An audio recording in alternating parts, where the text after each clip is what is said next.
The protagonist plays a computer game telling his allies that this is their chance because the boss's skills take a long time to recover. If they can't kill him in that amount of time, they will all die. Lu Xun is a game character. He starts using his ability and kills the boss. The guy's allies start praising him. Also receives a notification that the 102nd level boss is defeated. Afterwards, the protagonist says that he has 2 more rounds left and will finally fulfill the order. The guy's sister comes out of the bathtub and tells him to stop playing because he hasn't slept for the 3rd day, and if he keeps this up, his body won't be able to take it. The young man replies that she should not worry because he has to finish the order quickly so that they have money for education because soon classes will begin. The protagonist strokes his sister and says that he has thought of everything, and when he will save money for studies, he will no longer have to earn money by playing computer games. The protagonist's name is Lu Xun. He is a professional player, or rather he is a professional booster. He takes orders in the online store, helping other people to boost accounts, make equipment, collect resources. For money, he's willing to do anything. Lu Xun's parents died early. He had no savings left, and he was small and weak. He didn't know how to do anything but play games. This job is very tiring. But he and his sister have enough to live on. As he creates a character, he thinks that now he has 1 order left. If he creates an account and fulfills the difficult conditions for a beginner, he can sell it and earn quick money. After creating the character, he passes out without realizing what is happening. 2 mysterious men are playing Go. The white-haired one asks the other if he is sure he wants to go like this. The other replies that he is not, but having made a move, there are no regrets. The protagonist, waking up, looks at his reflection in the water and realizes that he has fallen into the game in which he has just created a character. He pinches himself, hoping it's just a dream, thinking that he has no time to sleep because he has to feed his little sister. Realizing that it is not a dream, he begins to resent not understanding how it happened. The protagonist sees a girl flying near him. The girl stops seeing how beautiful the protagonist is, saying that he is a top-class specimen. Lu Xun realizes that this girl will most likely just use him in order to level up quickly, and if he acts this way, he will make a lot of enemies. The girl looking at the guy thinks that even though his complexion changed several times in a couple of seconds, but he's really handsome. If she works magic with him, she won't be at a loss and can even earn money from it. Afterward, she remembers that her parents were killed because they accidentally got the magic sword and cultivation methods, and since then, she has a blood feud with those people, and her main goal is to become stronger and avenge her parents. Belle realizes that now paired magic pumping, and that heavy sword is her only hope. She needed a handsome man for her paired magic training. She wants to kidnap the guy, but the danger is that they might be overtaken by the people who are after her. The protagonist fearfully tells her to stay away, thinking he can't do anything to her. He's only level 1, as he has nothing but a pretty face. The beauty fearfully asks the protagonist to go with her. The boy is puzzled, thinking that such a girl from a rich family can't kidnap people. The boy, perplexed, watches the girl's sympathy grow. After all, in the past, he had torn his throat out to get the favor of NPCs, asking himself if everyone only looks at looks. The girl notices the enemies approaching, going behind the guy's back. Protagonist thinks since he got her sympathy, he can probably tell her the truth. He needs to go to the nearest town and ask a master to train him. Belle grabs the boy and runs away from his pursuers. The boy, afraid, realizes that she has inhuman strength. The pursuers, having arrived at the place, look for where the girl could have gone. Then they discuss that when they kill her, the magic sword and the secret of perfection will be theirs. The protagonist notices that the girl is lost, because they have already passed the same place several times. The young man notices that the girl has a big sword behind her back, and he sees information about it. Sword name, wedding dress, level, yellow. The protagonist thinks that a yellow-level sword is a treasure for ordinary people, and how this babe has such a treasure if she has topographical cretinism. Why is she running so fast? The guy realizes that the girl is being chased and assumes he is finished. In the Tianshuan continent, there are various equipment, and weapons, depending on their level, are divided into the following types: ordinary, beloved, ritual, yellow, spiritual, blue, divine, purple, and magic, orange. The guy asks what's wrong. Are they lost again? The girl replies that she is not lost, pulling out her huge sword. The protagonist asks her if she wants to hurt him because she can't find the right path. The beauty replies that she is not going to hurt him, but will just determine the right path with the sword. After which, she throws it over the top. The sword falls, and the boy thinks that they will go where the blade of the sword shows. However, the girl starts running in the direction where the hilt shows. The protagonist, perplexed, thinks that the blade is pointing in the other direction, but no matter where they go, they end up back in the city. After a long escape, the girl is tired and wants to throw the guy, saying to let go. However, she sees how handsome the guy is and gently lowers him onto a rock. After that, they sit down on the rock to take a break. The protagonist asks the companion if they are not in a hurry. The girl replies that now they need a rest, and then they will decide what to do next. The beauty also notes that although they were chased, the guy is not worried or angry at all, and when she ran from the pursuit, he was also not scared at all. The protagonist, noticing that the girl is looking at him with interest, decides to introduce himself and says that his name is Lu Shun, but he doesn't know her name. The beautiful girl replies that her name is Li Li, but panicking thinks that it is obvious that it is a made-up name to fool the guy, and in general she wanted to be called Niu Dazhuang. The protagonist notices that he has never heard this name in the main branch of the game. Maybe it's a trap related to the boss dragon. Also, he wonders if she might be killed soon. The girl at this time remembers that when she was little, she wanted to catch a cultivator. Now she has done it, but she still has to carry a big sword behind her back. She could die many times as a child. The girl has this life is not easy at all. The flow of thoughts is interrupted by the rumbling of the guy's stomach, and he and the beauty begin to look at each other in awkward silence. After the awkward silence, the girl takes out a cookie and offers it to the guy. The protagonist, looking at it, thinks that it turns out she is not a devil woman at all. The protagonist takes the cookie and divides it in half and gives half to the girl. Afterwards, they hear the pursuers catch up with them and discuss that when they finish her off, Ji's palace will be destroyed and all the treasures will go to them. Li Li shoves a cookie into the guy and then they fall into the bushes so they won't be seen by the enemies. The protagonist asks if she has water. Belle gives a bottle of water, thinking it might be an indirect kiss. Watching Lu Shun drink the water, she thinks she's a little disappointed for some reason. The chaser girl says that the girl's scent here is very strong and she couldn't have gotten very far away. The bald man says he doesn't understand how she can sense where their prey might be. As they watch from the bushes at the bandits, the protagonist feels a chill run down his spine, thinking that this account isn't just strange, there are spirits here as well. The bandits begin to come closer and closer to the protagonist with the girl. Beauty begins to think that she is destined to die, but she must kill at least one to take revenge. The protagonist asks the girl not to rush to do anything, thinking once she shared food with him, he must repay her by saving her. After all, not for nothing, he is a professional booster who had hundreds of accounts in this game. In front of the bandits appears a ridiculous cloud, on the forehead of which is written, "I am a spirit." The pursuers try to destroy the creature, but in the end they all die, not having time to strike. The protagonist, looking at this scene, thinks that not in vain this boy is called the Rookie Killer. The girl, trembling with fear, asks what the boy is going to do, since this monster has not left yet. The young man tells her to hide and hold her breath, then let her enjoy the show.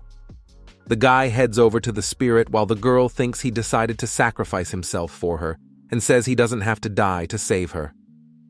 The young man replies that it's not a monster but a spirit and he's not going to die. Belle faints as she realizes it is a spirit.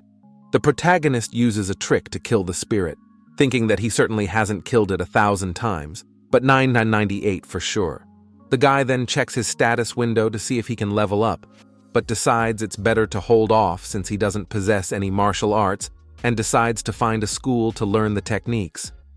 The boy wakes up Li saying that he has dealt with everything. The girl starts to react violently, but the guy calls her over and says he hasn't finished everything yet.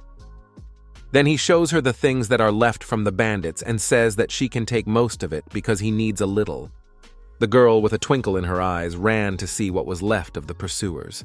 After collecting all the stuff, the guy finds a book with a technique saying that he found some pretty good techniques in it, but the title confuses him. The beautiful girl explains that it is difficult to start learning the techniques without the guidance of a teacher and offers to put it aside because maybe he will be able to sell it dearly. The protagonist decides to learn the martial art from the book, and thanks to the system, he calmly masters all the techniques. Protagonist sees how the girl's sympathy points increase too quickly, and thinks that if she ends up attacking him, he won't be able to do anything about it. Meanwhile, the girl remarks on how lucky she is to have met a genius who can only look at a technique once and learn it.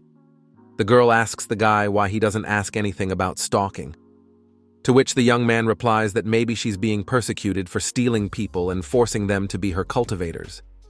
Li wants to yell at the guy because he is her only cultivator, but looking at his beauty, she thinks she is willing to be patient and won't argue. The companions see that they have stumbled upon some city.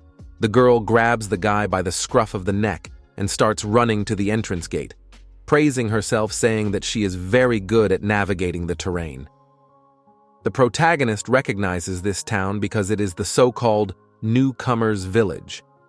He also, asking passers-by, learns that it is now the year 3997, but at the time of the game's opening, it was the year 4000. From which he concludes that he ended up 3 years before the beta version of the game opened. In the city, the companions come to a hotel, and the protagonist tells them that this is the best option because the quality of the hotel is good and the prices are reasonable. At the threshold, they are met by an employee who asks them how long they are staying or if they are going to stay there. The guy replies that they are going to stay with them and they need a room. The employee asks what kind of room they will be getting with 1 or 2 rooms. The handsome man asks the girl what she will choose. Belle says she wants 1 room, but the young man says they will take a room with 2 rooms, grabbing the girl by the arm. The girl enters the hotel, telling the owner that she wants to check in.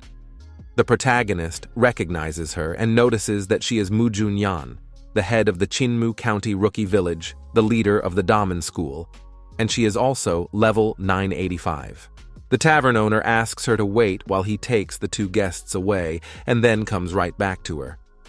After checking into the room, the protagonist thinks that even though he has fallen into this world, it is good that he managed to buy insurance so that after his death, his sister should live without worries.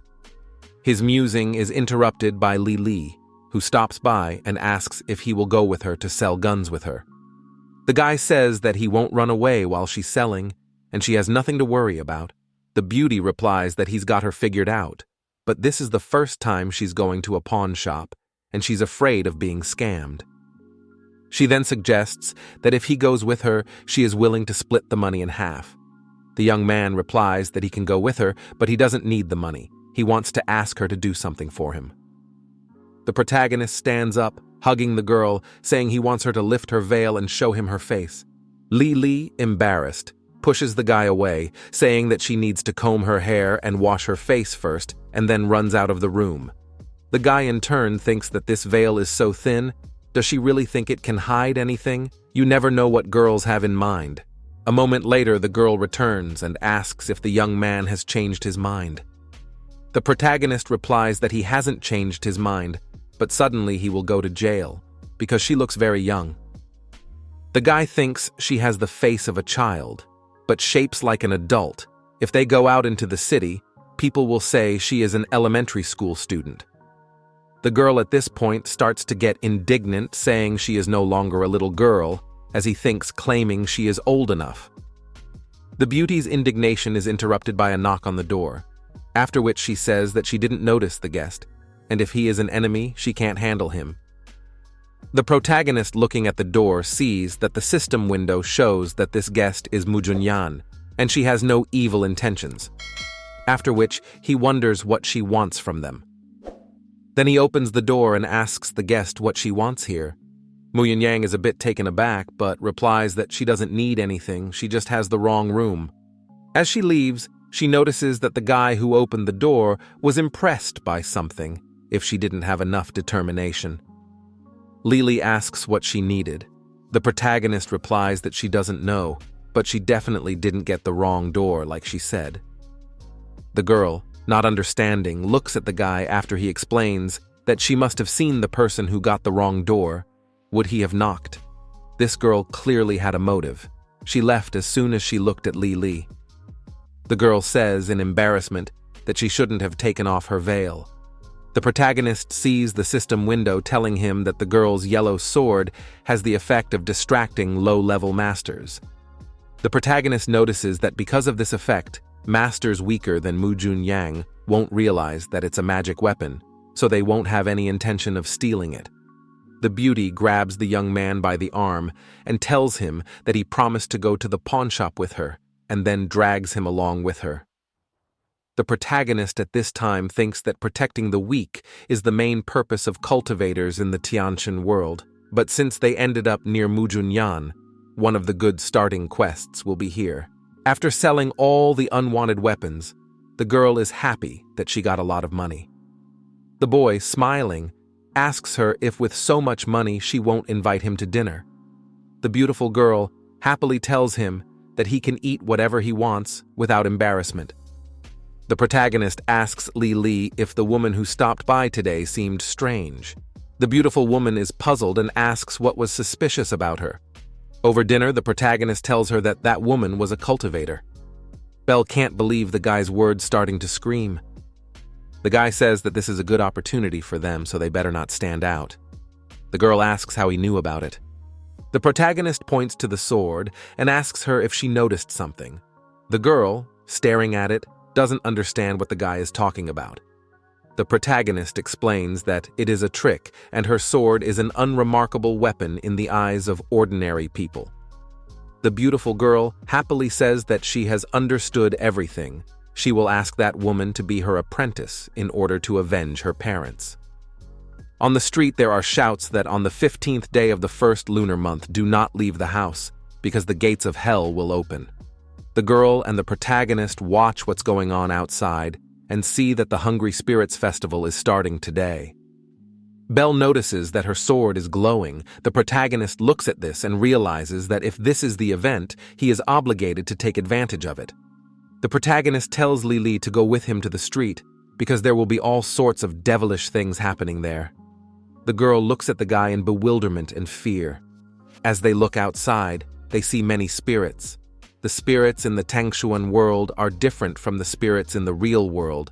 They are born out of many grudges, not just one. The Spirit Festival is a competition to kill spirits.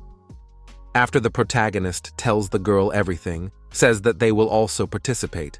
The beautiful girl, hearing all this, from the guy faints from fear. Coming to the place, the guy sees how someone is already destroying a lot of spirits, thinking that his gut did not fail him, and he will be able to fulfill the best initial quest. Li wakes up and asks the guy where he's taking her. The guy replies that they are heading to a cultivator to ask to be an apprentice. They are spotted by Mu Yun-yan asking what they are doing here. The master, who is killing spirits, notices the protagonist, and while she is distracted, she is hit by a spirit attack. After which she begins angrily mauling all the spirits. The master, turning to the protagonist, says that they have been watching for half a day. While the protagonist is immersed in his own thoughts, thinking that it is a pity because the experience points do not go to him. The girl, flying up in front of the guy, says that she has been looking for a beautiful horse for a long time and whether he wants to become one. After which she says excitedly that they would be honored to carry Mountain Bay. Recognizing this name, the protagonist remembers that she is a great monster, the image of a girl with cat ears remembered by people. Muongyan intervenes and appeals to his mistress, saying that it is against the rules. The little girl starts to arise, saying that they already have many rules and nothing will happen if she breaks one. But the woman explains that she can say anything she wants. However, the main thing is that the elders should not hear her. After the master asks the protagonist if he wants to join her, for she can give him anything he wants, be it a weapon or a panacea that has no flaws. The protagonist's smile, which can charm anyone, meant that he had an idea. All the girls, seeing his smile, simultaneously thought how such a handsome person could even exist. The protagonist asks the master to take him with her to see for himself the strength of her clan. He then tells Lily to ask her to become an apprentice to the master. The girl is confused and tries to say something. The protagonist decides to take matters into his own hands and begins to tell the sad fate of the girl embellishing. The boy gets so angry that even the girl herself believes how unhappy she is and starts crying and asking him if she is really so unhappy. The girl worships the kid and says that these people must be members of the righteous Heaven Immortal clan. Ji Li would like to invite them to pass through the fairy gate. The protagonist points his finger up approvingly, but realizes that the girl said something wrong. The little girl, laughing, says that she is from the demon clan, not some gate. Belle realizes the situation and decides to confide in the guy looking at him anyway. The protagonist nods his head, showing her to agree anyway. Ji Li bows to the master, saying that she is showing her respect. The little girl looking at the girl says not to retract her words later, also saying that she will test her skills to improve. The woman tests the girl's potential. So far, the master has counted 8 circles. The little girl says that the girl only has 1 less circle than her, noting that she could be made into a real jade. The protagonist notices that the little girl is not telling the truth, because 8 circles mean real talent. Maunanbei thinks that if the girl has 8 circles, then how many circles will the boy have? It turns out that the protagonist has only 1 ring, which means he has no talent. The boy remembers that he invested all his points in beauty. The day before leaving, Muongyan tells the boy and the girl to buy supplies, and then they will all return to Zongmen. The beauty decides to protect the guy no matter what, because she doesn't know what might await them in the demon clan. After everyone has packed and bought everything they need, they decide to head to Zongmen, but the girl asks how they are going to carry such a huge bag there. After which, the huge bag disappears in the glow of the ring. The woman starts to use her sword to fly. At this time, the main character wonders what a sword looks like, which will be able to withstand such a big body. The beauty and the guy were very surprised at what they saw because it was not really a sword, it was more like a small dagger. The little girl pulls out a paper airplane and turns it into a huge bird, after which she says that Ji Li and her horse will ride along with her. As they fly to the place, the master tells them that practitioners cannot judge it in common sense, for the flying sword is called Feather and contains good intentions.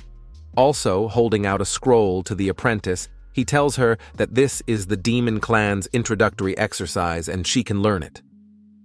The protagonist takes advantage of her beauty and persuades the master to let him touch the teaching. After touching the scroll, the kid learns the Jijue power technique thanks to the system.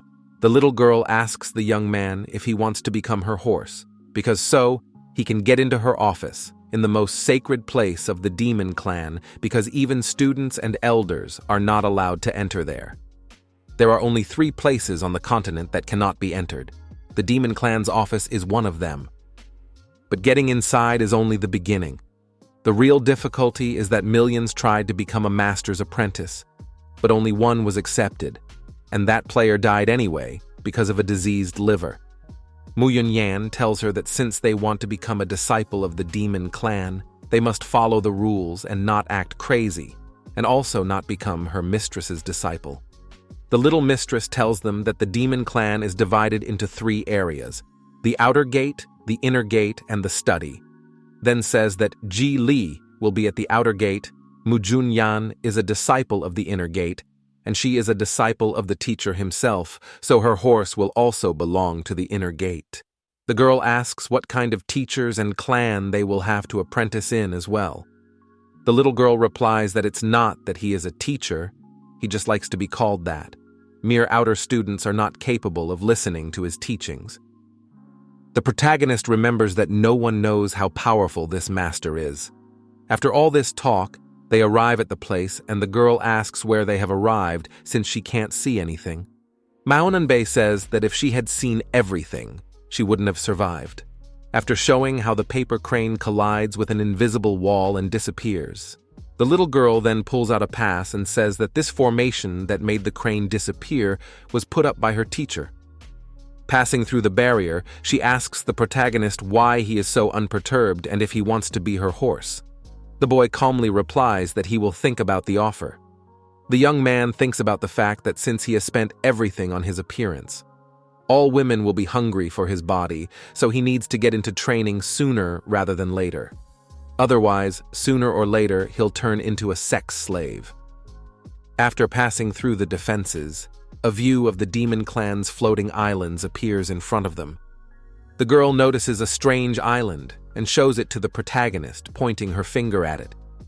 The young man thinks that this island is really strange because the other islands look like swords, but this one looks more like a scabbard. Mujunyan tells him that the origin of this mountain is extremely large because it is not small, and not small because it is big. She is beaten by her mistress, telling her to stop talking nonsense. After telling her that she doesn't know the origin of the mountain, but it is the new Jieying Peak. Afterward, everyone flies to Maonanbe Island.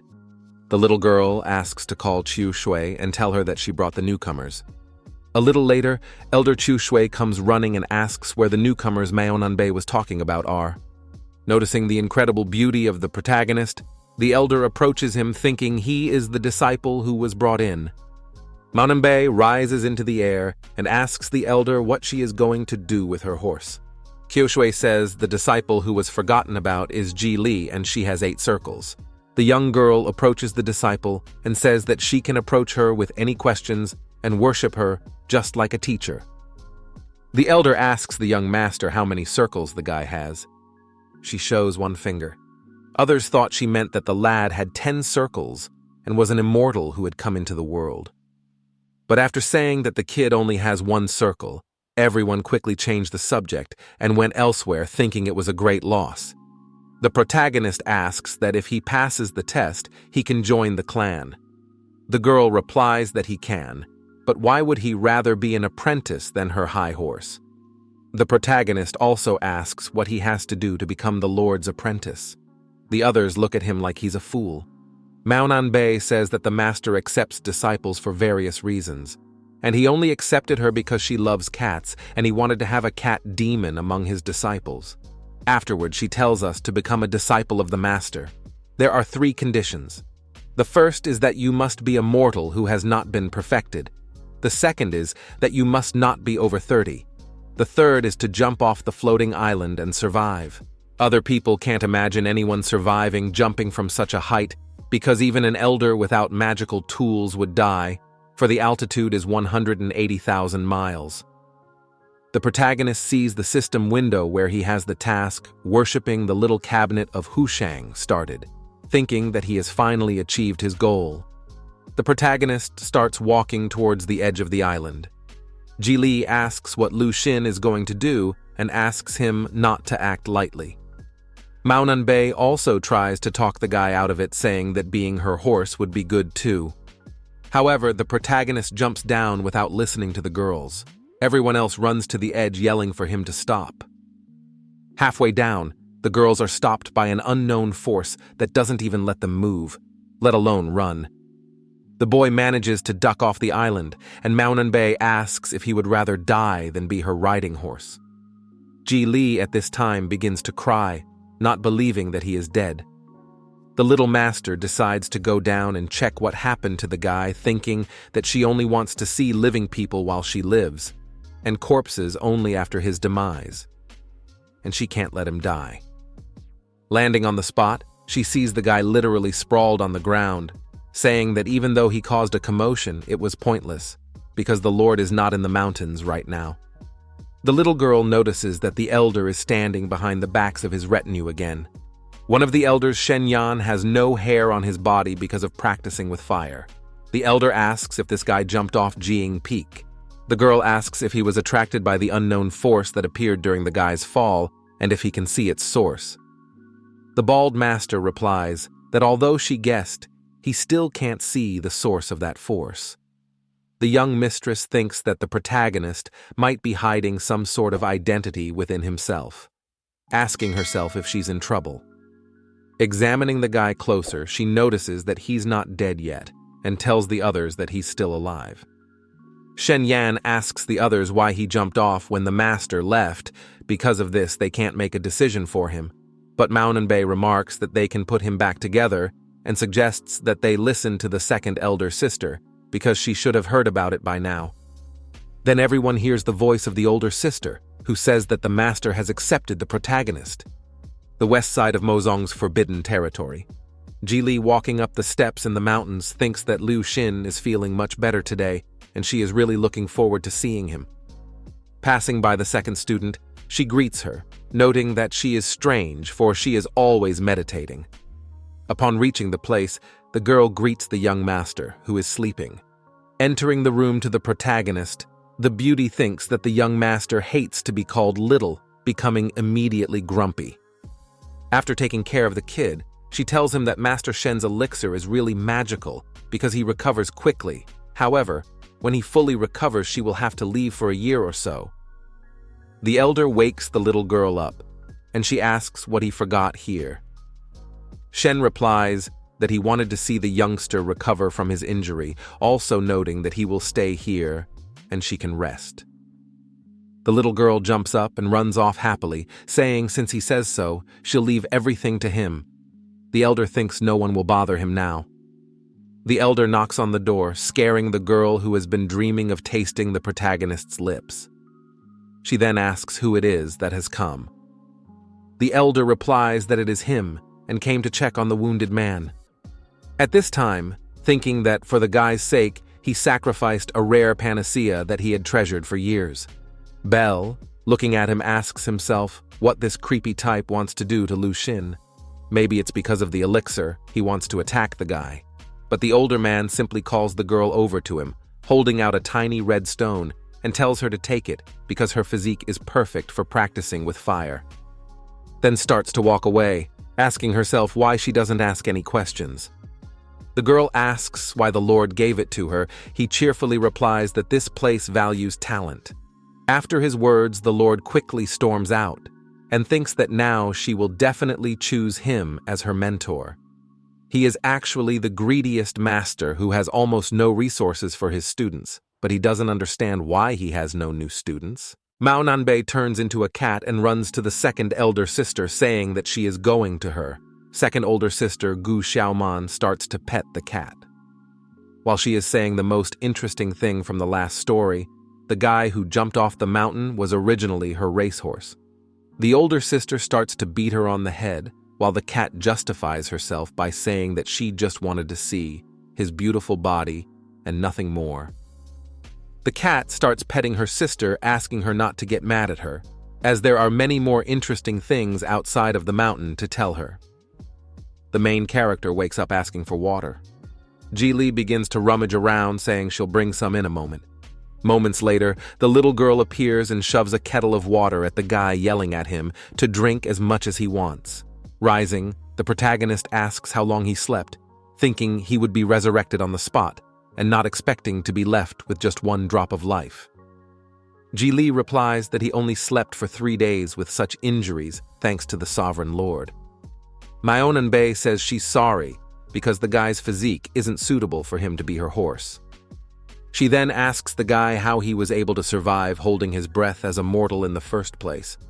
The protagonist replies that it's a secret. Girls looking at the guy say that his face makes him believe it. Afterward, the guy says he survived because of a family heirloom. The little girl doesn't much believe his words, but the girl admiringly says the guy has a rich family. The protagonist thinks that the demon clan has a hidden treasure without a master hidden in it, and he's sure to get it once he raises his level. Mao Nanbei distracts the guy from his musings by saying that he forgot something, namely, he didn't call her big sister. The guy makes a laughing Ji Li call him Uncle Master, so she won't be so funny, after which he bows to Mao Nanbei and greets her as big sister. The little girl starts, angrily yelling that the kid believes in himself too much and threatens to bite him. But the kid approaches her. asking if she would really do that. The kid eventually calms down and tells him to get ready because the other older sister wanted to see him.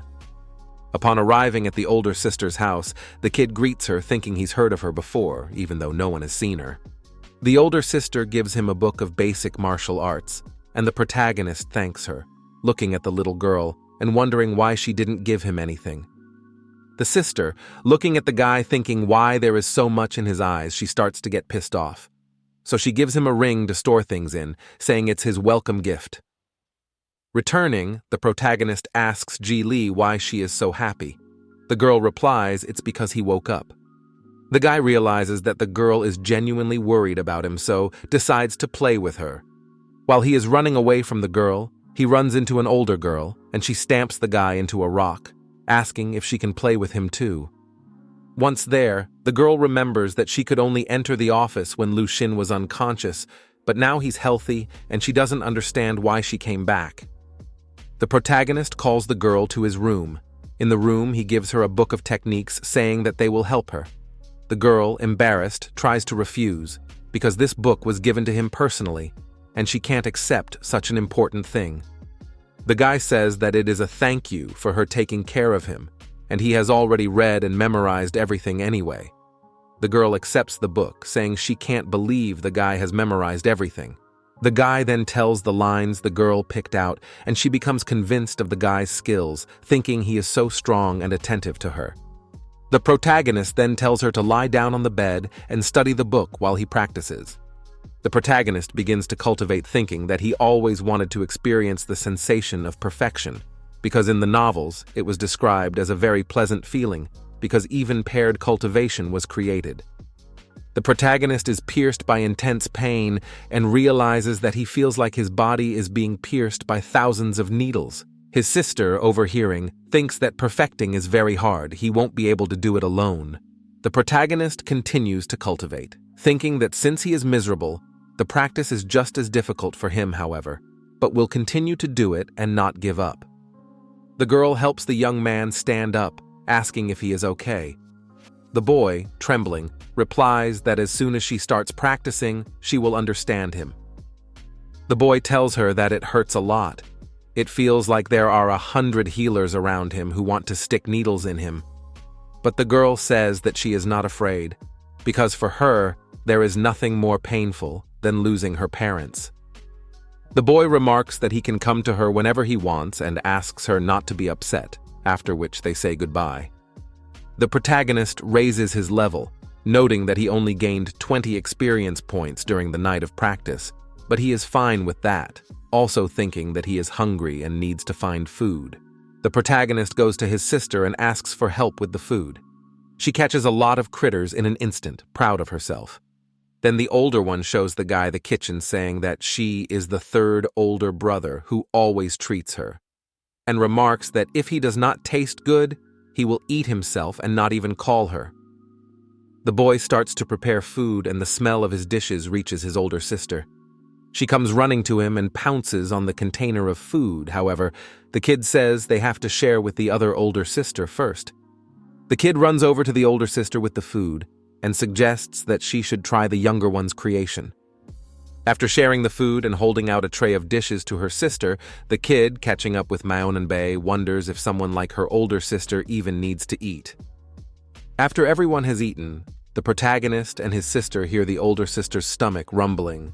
Returning, the protagonist asks why the master has come down from the mountain, if there is something important or a battle. The sister replies, "Why do something so boring? Going down the mountain is fun in itself." She also remarks that if it were not for him, she would have run down the mountain long ago. The protagonist wonders if something is wrong. Don't the members of the demon sect think it is their duty to harm the world and intimidate everyone? He is distracted by a notification that a game forum has opened. The protagonist notices that there is news on the forum, but the beta test start date does not match. Then he makes an assumption that the transience of time is different in different worlds, and he hopes that tomorrow's ceremony will be successful.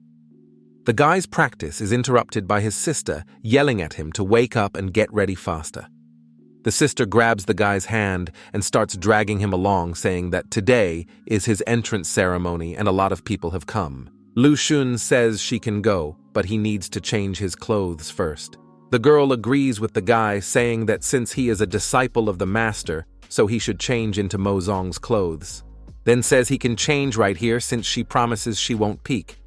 The guy throws the girl out the door, telling her to wait outside. Standing outside the door, she thinks that even though she can't see her brother changing clothes, she wonders how he will look in the clothes of the demon clan, because he is very handsome. The protagonist, leaving the room, sees his sister frozen and asks what's wrong with her. The kid runs away, frantically thinking that she can't lose control and she really wants him to be her horse, but she needs to hold on because he is her youngest. Kid, looking at his sister, thinks she has cat epilepsy, not realizing how good he is in other people's eyes. Lu Xun, looking at the clothes, checks them with the system and learns that it is a yellow-level precious garment, but it has no attributes. The little girl hurries the guy to go as the ceremony is about to start and they can't be late. When they arrive at the place, all the students see the kid and start admiring his beauty. The system tells the boy to be careful because too much attention from women can put him in danger. Then his sister tells him to show off in front of the students. Then she throws him down. Falling down, the protagonist thinks that his sister is a bad cat. However, she did not take into account the fact that he is the best of the player's cheaters. After he lands beautifully, the system in turn alerts him to the dangers of too much male attention, which could put him in danger. All the students greet the protagonist, after which the other elders approach, and also greeted the guy, asking him to start.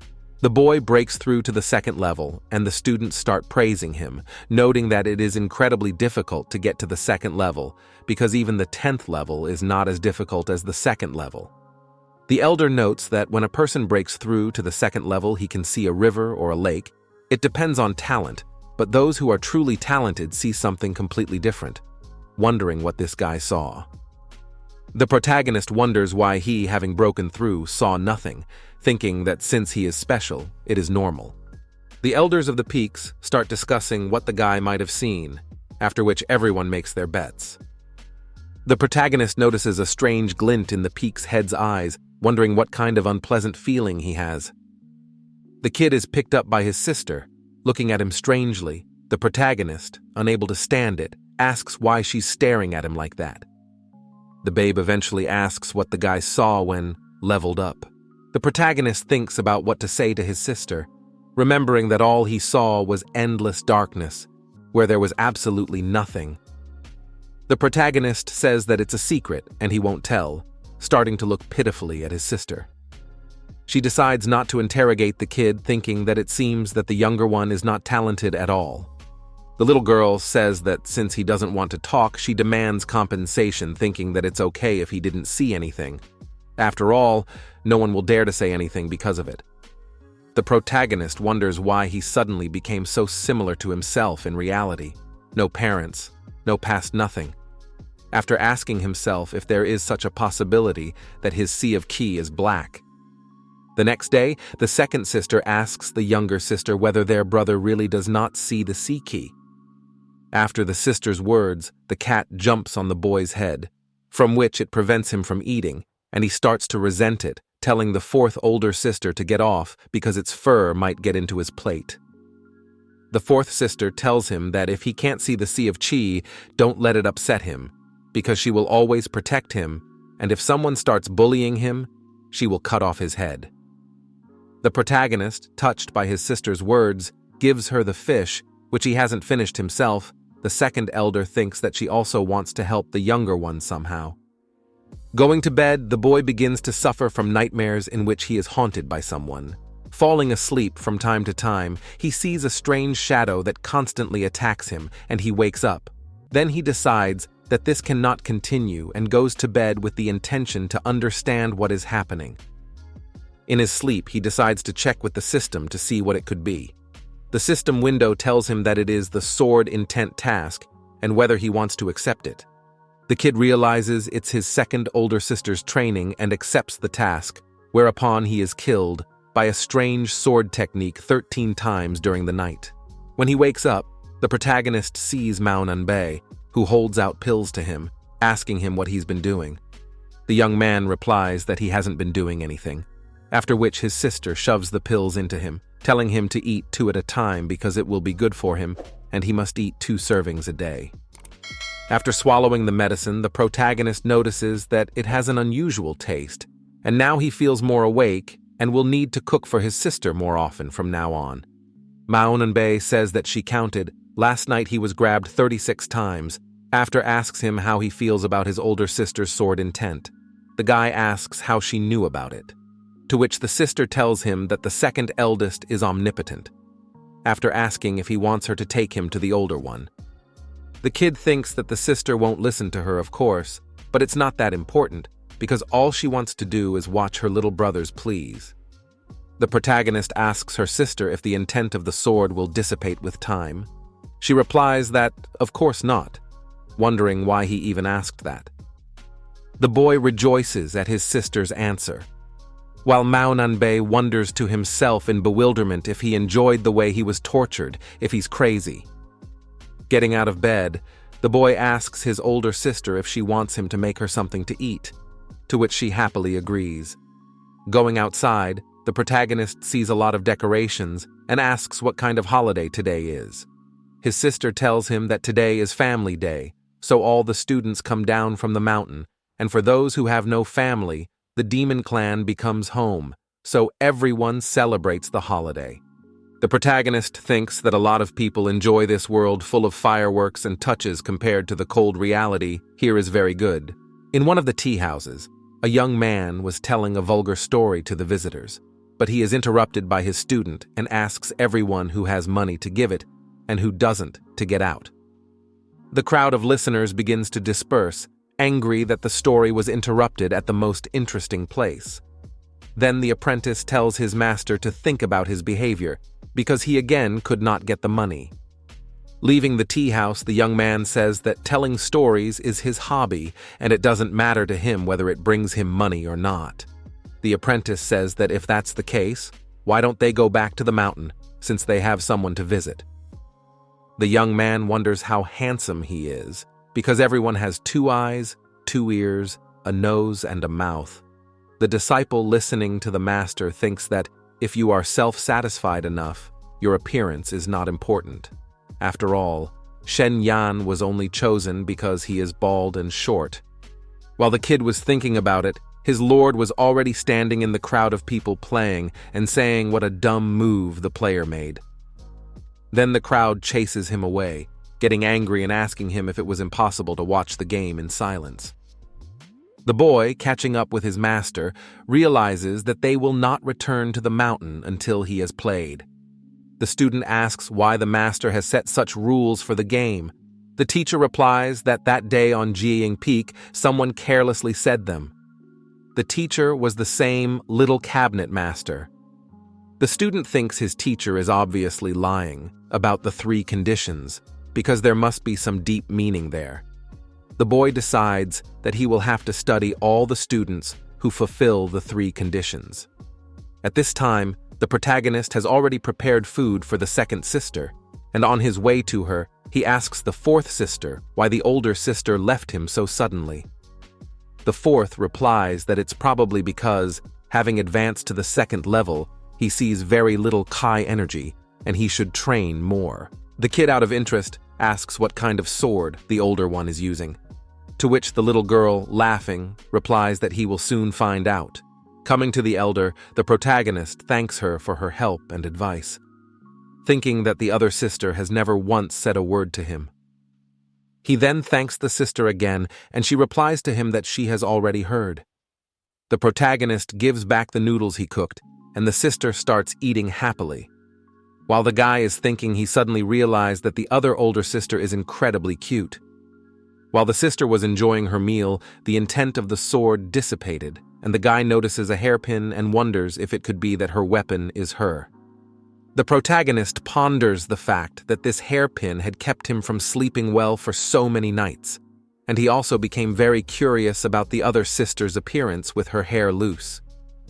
Going up to his place, the guy asks the 4th sister to stop because he can't take it anymore. The sister asks him how he can't. He said, Never say you can't do something.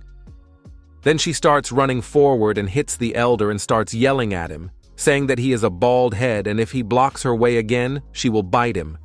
The protagonist asks what the sovereign lord wants with him for coming to him. The lord replies that he has him figured out and shows him a pouch of stones, saying that if he tells him what he saw when he went to the second level, everything in the pouch will be his. The young man refuses to say anything about it. The lord replies that it's a pity that it's something so personal, but he came to ask another question and asks if the boy plans to study outside the organization. The protagonist asks if he can participate in anything with his meager strength. The elder tells him that it's pretty simple this time, as most of the students will be involved. A system window appears in front of the guy, saying that he can get 5,000 experience points for this extra task. But the guy notices that there's something wrong, because last time he suffered desperately for 20 experience points. Then he asks the elder if all he has to do is draw. The sovereign replies that yes, he will just have to draw, but the pen he will need to do it is called Mr. Pen. The protagonist agrees to participate, whereupon the elder asks him to come with him right away. But the guy says that he won't go much now, because he has traveled here for a very long time and his legs are tired. The elder helps the lad to fly and they head towards the venue, but the lad notices a mountain in the shape of a sheath, thinking that this mountain looks like a scabbard no matter how much he looks at it. The lord tells him that this mountain became this way after a sword was launched into it. The boy asks if the lord was the wielder of the sword. The elder tells him that it was not the lord, but the founder of the demon clan, and the master is this man's eldest disciple, and he in turn is his teacher. Then he begins to boast that his teacher is invincible and was able to break the mountain, and as long as his teacher is here, no one can surpass him. The protagonist concludes that his elder is the strongest swordsman, then asks where he is now. The lord replies that he is indeed the strongest, but is currently training far away from here. The lad asks if he is far away, thinking that when he was playing, there was no such thing. To which the elder replies to him that he is looking for a breakthrough, and if there isn't one, he will never be able to be reborn again. After all, the point of closure is to pass the test or die. But he is annoyed that people from Fangjianshan and Yiqiangshan are constantly trying to check whether his teacher is alive or not, because by doing so, they are ruining the reputation of the strongest swordsman. The protagonist says that the lord said that the elder brother is the first suzerain of the demon clan, but what about the lord? The one replies that, roughly speaking, he's a casual practitioner, he still doesn't have a clan or family, and he is not part of the clan. The kid, rejoicing, says that he understood everything because Mo Zong's actions aren't demonic at all. The lord looks at the boy and wonders if he should say that many people don't care about this. The elder decides to explain to the boy how defiant his master is. After that, he points his finger at the mountain and says that in the beginning, his master chopped the peak with one sword. The other half of the sword's energy still remains on top of the mountain, and many cultivators can quietly watch it. The protagonist is interested in the story and asks if he can look at the sword energy left behind by his elder brother. The elder says he doesn't usually allow it, but he will let him take a look, cautioning him not to get carried away. The boy asks why he shouldn't get carried away, to which the elder replies that as long as he watches the energy will also watch him, and it could lead to his death. The protagonist says that despite the danger he still wants to watch, thinking that he still has resurrection tokens left and has nothing to worry about. Sovereign then says he will do everything in his power to protect the guy sending him to look at the energy. The guy sees rays of light that resemble the movement of a sword. After a few movements, the sword swept into the clouds and disappeared. The guy stood watching this and thought the sword escaped. The lord then pulls the guy out and asks what the result is. The protagonist is notified that he got a great chance and got the kendo qualification. The guy thinks he's very lucky to get special points just by looking at the sword. The elder, looking at the guy, sees a glow coming from him and suggests that he might be the genius who awakened the legendary sword fruit. Throughout the clan, The disciples' swords begin to shake from their swords, after which they see a blob of light. Jili, looking at the light, starts to anxiously think that Lu Xin is there and whether something is wrong. The heads of the peaks appear near the guy and congratulate him for having squeezed the heart of the sword, because none of the disciples have ever managed to do it. Protagonist at first did not understand why everyone was so happy, thinking that for their happiness they need quite a little. But he himself began to rejoice when he saw that he had completed the task. Lu Xin is an ordinary player, and he doesn't understand what Jianxin means to practitioners. And in general, he's a coward who only relies on experience points. But he was rejoicing at this moment that he now has 10,000 points, enough to reach the 5th level. But for him, the most important thing was the attribute he would be given. The elder suggests the guy to go back to training. Also, there is a test in the outer door. But the boy replies that he will go to the test anyway. Upon arriving at the test site, all the students greet the guy and the heads of the peaks. The guy tells the others to leave the politeness behind because they have come to do the test. At this point, the elders discuss whether they should find a place to have tea and leave the rest to the guy. From the crowd, Jili tries to get the attention of the protagonist. Spotting the girl, the young man beckons her to come over to him. She then begins to make her way through the crowd of other students who were captivated by the guy's beauty. The girl timidly says that they haven't seen each other for a long time, but the protagonist approaches her and asks her that she used to want to catch him, but now she is shy, and whether she wants to catch him again. The beauty answers that she wouldn't dare, and the guy looks at her and thinks that even though she said that she wouldn't dare, she has it all written on her face, wondering if she missed him that much. The girl's teacher interrupts their conversation, asking the guy if he's going to participate or just watch. The protagonist replies that he will participate and will be the first to make the others nervous. The crowd of students hearing this starts yelling that he is amazing and is doing everything for them. The teacher offers to start the challenge by pointing to a table with paper and a paintbrush. The young man walks over to the canvas, checks it, and realizes that it is plain paper and there are no flaws in it, making sure that the difficulty will be caused by the brush.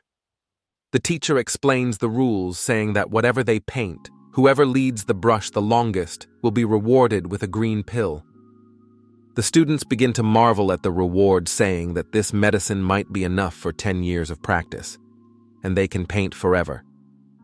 The protagonist examines the brush with the system and learns that this brush is a 20th level writing brush with an aura. Seeing the information, the guy is surprised and wonders just how fierce the owner of this brush was. Raising the brush, he has no difficulty, thinking that it's actually easier than it seems. But when he lowered the brush into the ink, it became dramatically heavier, and the guy wonders why he can't handle his hand. Using his spiritual power, he manages to calmly wield the brush. Watching this, the elders discuss how long it will last and how long he will last. The boy realizes that in order to wield the brush, one must be able to use spiritual powers. He then brings the brush to the canvas and freezes.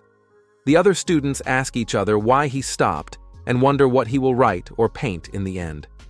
The young man, getting angry, thinks it's not that he doesn't want to move, it's that the thing doesn't shift at all. The boy tries to use more spiritual power to move the brush. The teacher tells the students to think about it because it's much simpler than it looks. And he says that this brush has a soul and it can't be taken by brute force alone. The young man realizes that it must be handled gently. He realizes that this test is to test the members of the demon clan, because you cannot work with brute force, you need to dig deeper, and then it will be easy to cope. Elders drinking tea, reasoning that the guy was smarter than they thought, but it's not so simple. If the experience of releasing the aura is not, then long the guy on this test will not last. The protagonist recognizes this feeling when he draws it was similar to that test from the second sister. The teacher, watching the guy, thinks that, but in fact, the test is not only a test of aura, but also of mental abilities. Moreover, according to her observations, the guy is about to run out of spiritual energy. Almost exhausted, the guy raises his level by restoring his energy to continue the test. Thinking that it's no fun to draw curved lines forever, why doesn't he start drawing them straight? After the guy draws a straight line, the heads of spades can't understand how he managed to draw a straight line, thinking he was blessed. The protagonist wonders how long he can do this. Lu Xin then goes from a challenge to testing his abilities and starts drawing. Half an hour later, he finishes and invites the other students to start. The students are surprised at the guy, as he has broken through twice in that time. After going a little farther than the crowd, he thinks he won't do it again, because he almost died. The protagonist notices that something is wrong with him, and he feels like fainting, but he can't do it to avoid losing face in front of the others. Ji Li, looking at the guy, hope that he will not fall exhausted, and if he does, let it not be on his face. The guy rummages around, looking for something to help him, thinking that his journey has just begun. Then he finds in his pocket the jelly the fourth sister gave him. Eating it restores his spiritual energy. And the teacher begins to call the other students to take the test as well. And the first one she called was Ji Li. And the girl determinedly began to take the test. As soon as the girl finished, it was announced that she had lasted a quarter of an hour. However, after overdoing it, she falls down from fatigue and is picked up by her teacher, thinking that she had worked too hard and was now exhausted. She then carries her to the protagonist, thinking that she doesn't have time to take care of her, so she will delegate this task to the boy. Realizing how exhausted the girl is, the young man gives her the jelly he himself used. After seeing this, all the other students trying too hard and exhausted themselves. At the end of the trial, Ji Li was declared the winner. The girl, receiving the award, asks herself how she became the first. At this time, the guy congratulates her on her first place. The bald lord tells the other heads that he was confident of the girl's victory, thinking that she was worthy of being her apprentice. The lord realizes that the other elders also have their eyes on the girl and wonders how to distract them, since they, unlike him, have resources and a great attitude towards teaching. He then steps forward and tells the others that they need to discuss the incident when the protagonist jumped off the cliff, and asks if they felt a strange force. The heads reply that they felt the force, but even with their level, they can't find the source of the force. The bald elder then suggests a discussion so that this power can't interfere with the protagonist in the future, thinking at this time that thanks to this, everyone will forget about the girl. In the evening, the young man checks his level and is surprised that he has already accumulated 12,000 points, saying that he had to work hard and spend a lot for the task. As he falls asleep, he has a familiar dream where his older sister is teaching him. When he wakes up, he leaves the house shivering and is met by his fourth sister, who tells him that he looks like he's been in a brothel for a week. She then asks him how he is feeling. The protagonist replies that it's the same, thinking that only with the update the weirdness is added, otherwise everything is the same. After which the sister says that he doesn't even have a sword. The boy immediately bows and thanks his sister for the sword. The girl freezes in bewilderment at the young man's words. At the end of the conversation, neither of them was ready to act in any way. After the guy receives a notification from the system saying that the open beta test begins, the older girl turns into a cat and jumps on the guy's head, telling him to make her food faster. She wants porridge. Sometime later, the protagonist and his older sisters have eaten, after which they begin to rest. At this time, the young man thinks that he is now only on the 4th level, and it does not make him feel good because he feels inferior. Then he gets up and tells his sisters that he will go, but at noon he will come back and bring food, thinking that he needs to do some self-improvement. The young man also notices that tomorrow is the Mid-Autumn Festival, and asks his sisters what they want, thinking that there will be a lot of food orders, but it doesn't matter, because the main thing is to feed these two. When the main character has gone to his place, the 4th sister begins to rejoice that he will cook a lot of delicious things tomorrow, also noting that he took the heart of the sword, but he didn't get the sword to that, and asks the second elder if he should help him. The elder beats her sister and tells her not to fool around because sword cultivation technique is hereditary. But the younger one asks her with a pleading look if she is sure, because their brother is so depressed and she is worried about him. But the older one replies only to listen to her. After a while, the fourth sister flies into the protagonist's room and yells at him, telling him to close his eyes and exhale. The sister begins to use her technique, and inscriptions begin to appear all around. The young man, thanks to the system, sees that his sister is teaching him how to wield an orange-level sword. This sword wielding was created by an elder of a sect of demons. The first sword in the world created the art of swordsmanship, which was later altered by the cat sulfur and southern demons and now restored to its true form. The protagonist sees that this technique is of the highest possible level, that is, the best of all possible techniques, and decides to learn from it. After learning the technique, he sees that the level of the technique has become 0. The protagonist realizes that he has spent 10,000 points and he is at level 0, but if he spends another 1,500 points, he will be able to get the first level.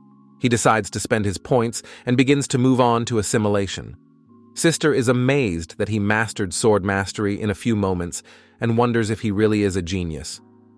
The sister realizes that increasing mastery requires sword raising, and such a sword can have incredible power, but the problem is that the younger brother has no sword at all. The young man trying to master the skill realizes that the process is much more painful than self-improvement. Lu Xin, not having a sword, absorbed too much aura at once and was unable to release it. And now he feels like all the blood has been sucked out of his veins and then injected with acid. In his mind, the boy sees the aura approaching his heart and beginning to change it. The young man notices something resembling a sword in his heart. Waking up, he sees his sister looking at him very closely. Frightened, he falls on his back. His sister asks him if he feels anything strange. The young man replies that it doesn't seem to his little sister that he has become more handsome. The little girl jumps off the guy, saying that means everything is fine, and also noting that he is really special. Because of his impatience, he could have failed, but it's a good thing everything turned out okay. Afterwards, she warns the guy to learn the technique gradually, and not to hurry, because he could get killed. The boy hesitantly replies that everything is fine. His sister starts yelling at him, telling him not to do anything wrong. Without the treasure, he won't get any results. Then she grabs him by the hand and says that she will take him to the second older sister, because if he dies, she will have nothing to eat. The older sister notices that the boy hides a sword in his heart and wonders how the human body can be used. After checking, the sister says that the young man is growing a sword inside him, to which the boy asks in surprise what it is. The younger tells him that perhaps he is also, like the founding ancestor of Jianshan, the fruit of the sword. The boy, hearing this, says that as long as this sword is in him, he will not see harmony. The kid asks how powerful he is, thinking that he is only level 1 now and should be level 10. But he resolves to do his best. The elder asks Mountain to find the kid a pair of swords. The kid yells at his sister to find him a better sister, and the higher the better. The fourth sister stops a bit and thinks that this brat is getting a little crazy and she'll give him a beating. The boy is impatient, thinking that he will finally get his sword. A little later, the sister comes back with 2 swords, then throws the swords filled with her power at the guy, telling her little brother to look at the sword. The protagonist realizes she's playing with him, but wonders if he's going to hurt himself. He tries to stop the swords by concentrating his power, thinking that if he can't catch them, his handsome face will be disfigured. But the older sister stops them using her powers, and says to remain a good sister, the younger one must take care of the boy. And Mao Nanbei pathetically replies that she knows. And the young man thinks his other sister is so nice to him. The protagonist then looks at the swords and sees that the left one is the Black Blade, a mid-grade weapon, and the right one is the Purple Emperor, a first-class magic-level weapon. The kid decides to start with the worst sword and picks it up, thinking it seems to be okay. But a moment later, something knocks the sword out of the kid's hands. The young man realizes that something is wrong and wonders if the sword in his heart is preventing him from touching other swords. He decides to try again, but with a better sword, but everything happens the same as with the last sword. The second sister approaches the guy and offers to try to take her sword by taking his hairpin in her hand. The hairpin turns into a sword that even the system can't identify. The protagonist takes hold of the sword, and it begins to accumulate energy. The collected power is also rejected by the sword in the guy's heart, and he flies off into the air. Landing back on the ground, the protagonist thinks that it seems that the sword in his heart doesn't even accept his sister's sword. The guy, angry, asks his sisters if he will never be able to pick up a sword, after which he asks out of, can he try something? Manhwa then calms him down and asks why he can't hold a sword. The boy sadly replies that perhaps he was born unable to do so. His sister reassures him that they will find a way out, telling him that the master is all-powerful, and when she was a little cat he was able to transform her, and except for ugly men, the master is very nice to everyone. The older sister suggests fighting against each other to test something else. The protagonist asks that the sister wants to test how his sword will behave in battle. After seeing the joy, Manhwa asks her what she wants to do. The elder asks her sister to bring Jianshu's disciple, after which the fourth sister brings the disciple in a couple of moments, after which the guy asks the female disciple to stab him with her sword, to which the female disciple checks the guy's temperature and asks if he is all right. The young man replies that he is fine, asking her to just hit him. Geely then tries to stab the guy with her sword, but some force stops her and pushes her back. The kid realizes that his sword prevents others from hurting him, not understanding how it works. He then strikes a pose and says, "Expanding territory without swords." Everyone is ambivalent as they look at the guy. However, the fourth sister says why he doesn't worry about the fact that he was born with a sword but doesn't know how to use it. The protagonist thinks the sister's words make sense. After all, he can't even use his sword as an attack weapon. The protagonist thinks about the fact that a sword is only good when you use it. Being unarmed is useless, and so is having a cheap sword. He then takes a weird pose saying that maybe there is a way, like sixth chakra. The guy manages to concentrate the energy of the sword in his fingers, and the older sister confirms that it's definitely sword chi. But the fourth sister says what good is such a short sword aura?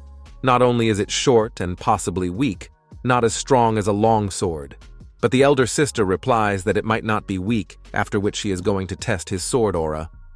The older one launches logs filled with power at the guy, while the younger one prepares to help the young man if something goes wrong.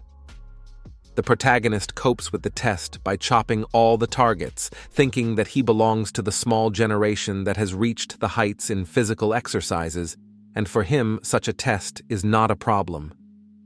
After using the sword aura, the guy faints from exhaustion. Hearing the girls explain that the sword aura requires a lot of strength, but since his level is too low, he is quickly exhausted. The fourth sister drags the guy home and tucks him in, telling him that if she wasn't afraid he'd freeze, she wouldn't have dragged him here. Calling him an idiot, she goes on to tell him that he doesn't need to fight it, because if anyone wants to hurt him, she'll chop their head off. She then notices a black cat and rushes over to it, calling it Bleck. As she gets closer, she realizes it was a hallucination. When the boy wakes up, he greets Manhwa and notices that something is wrong, because at this time, she always wants to eat something. The boy sits down next to her and asks her what's wrong that she's so depressed. The sister asks if the brother knows why she showed up in Weicheng. He replies that he doesn't know why, thinking that cultivation doesn't seem to be the main purpose. The little girl replies that it was for revenge, because she was originally kitsune in the forest on the outskirts of the city, but once she got her form, she was forced to return. She says that her homeland is in the Wildcat Mountains outside the city, where her friends and family lived before she became a demon. The little girl recalls her tragedy as all her loved ones were destroyed. Everyone was killed by the ghost of the mountain who became a lord, and when she came there, she killed him. She goes on to say that the ghost's body then split into several pieces, turning into 100 ghosts. She then met him while she was hunting for the 100. After listening to his sister's story, the protagonist realizes that it's the Mid-Autumn Festival, and she misses her family too. He is reminded of how his sister was also treated unfairly. The kid drags her into the kitchen and tells her to wait a while and he'll restore her faith in happiness. As he cooks, he tells her that in the past, when his family wasn't wealthy and his sister was down on her luck, he used to cook her this. The little girl doesn't realize what happiness the guy is talking about. Half an hour later, the guy has cooked everything and asks his sister to use her spiritual power to cool the dish. The babe cools the mixture using her power. Afterward, the guy gives her the pudding to taste. After tasting one spoonful, she begins to eat the sweetness at an accelerated pace. Maonanbe asks the young man if he wants to try it himself, to which the boy replies that let her eat it herself, and if she wants it, he will make more. Watching her eat, the young man thinks that his sister probably doesn't know what it feels like to be touched. He reaches out to try and pet her, but thinks about what if she doesn't like it and freaks out. The little girl, noticing the guy's hand, brings her head up to be stroked. Thanking him for the deliciousness, the young man replies that you are always welcome, because now they are a family. Then she holds out a plate and asks for more. The elders climb the mountain, and one of them says that the mentor has been in his demonic clan for a long time, and whether it is worth sending him to a secret place where all the members of the clan should gather. One of the elders says that it's time to visit. After all, that place is the starting point of all the newcomers of the demon clan, the perfect place for all sorts of creatures. Arriving at the place, Shenjian greets the guy and Maonanbe, saying that he came along with his siblings to wish a good mid-autumn festival. The sister, not paying attention, continues to gorge herself on the pudding. Approaching the little girl, the protagonist notices that the elders have arrived, but seeing them empty-handed, he doesn't understand how they are going to congratulate them. Thinking that it's not very polite, he holds out the dessert to the elders, offering them a taste. They in turn ponder what it might be, saying it looks like tofu, but looks different. Maybe it's some kind of dessert, though it doesn't look like it. After tasting the pudding, all the chapters liked it a lot. One of them even said that even though she had lived for 200 or 300 years, she had never eaten anything like it. All the chapters asked to share the recipe for this dessert, to which the guy, laughing, replies that he is glad they liked it and he is ready to share the recipe. But everything will depend on their sincerity. The guy explains that sincerity is too little too late. He will give them the recipe, but will their faces remain unchanged? One of the heads asks what the guy means. The young man says that he will give the recipe to whomever he sees more sincerity, because they can use the recipe for their own purposes in the future. The elders realize that if they get such a dish and promote it, it will definitely gain popularity, and they will be successful. And then they can teach the recipe to as many followers as possible. After a short thought, one of the heads shouts out that he's paying 1,000 spirit stones. Whereupon, each one begins to bid a larger sum to outbid the other. One of the heads bets 2,000 stones, after which the cheapskate Shenjian thinks that this is just a recipe, so why bother so much since 2,000 is enough for a magic weapon. Then he sees that Ji Li is very interested in the dessert and puts 3,000 stones. The other elders can't understand how it happened that the greediest person in their memory is willing to give so much for sweets. The boy sells Shenjian the recipe, but he thinks at that moment that now he will only eat twice a day. The young man hands over the recipe and takes the payment, happy to say that this recipe is entirely in his hands. The other heads ask with a frightening grin to share the recipe with them, as they have all been on friendly terms with him for years, and in return, they will each give him 500 stones.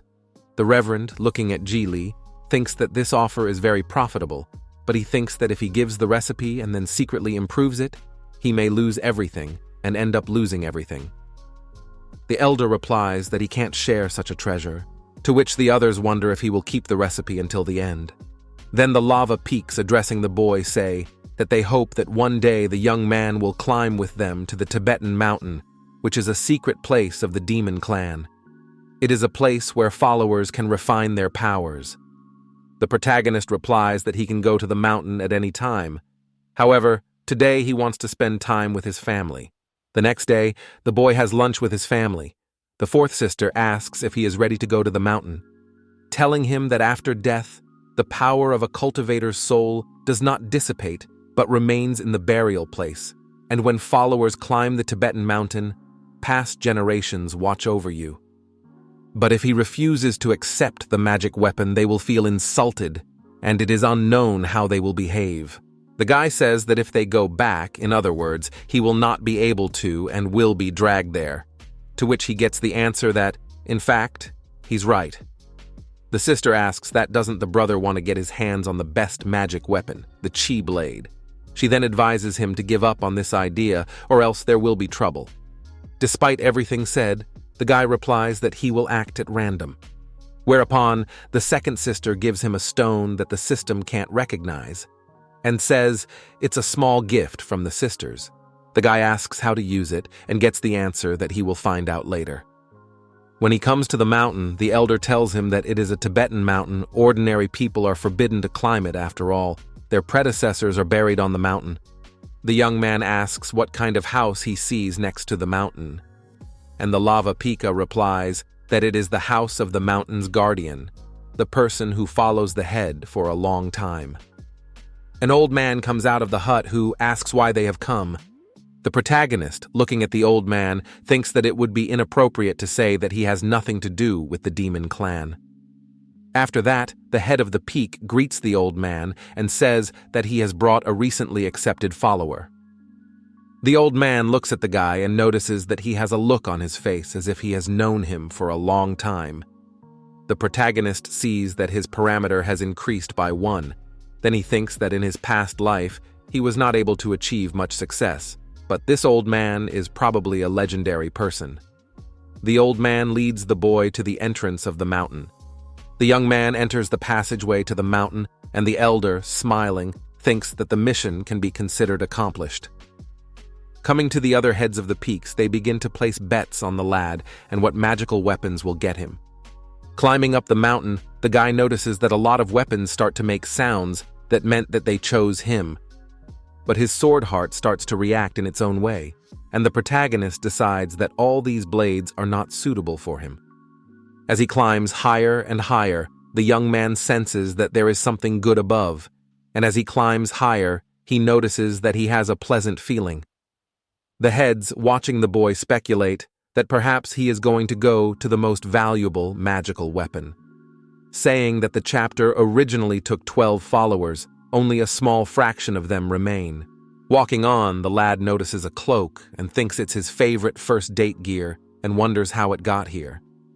The boy remembers how he played the game and was very happy with the gear, thinking that there is no better than it. The boy, looking at the cloak, sees that there is no reaction from it, and he, angry, shouts that why he does not recognize it. The protagonist notices that although he is sad, he still managed to find the first date here in the secret realm, so not all is lost. The guy walks further and notices the dice in the purple level weapons. Yeheshen looks at this dice and says that he hasn't seen such a thing in a long time.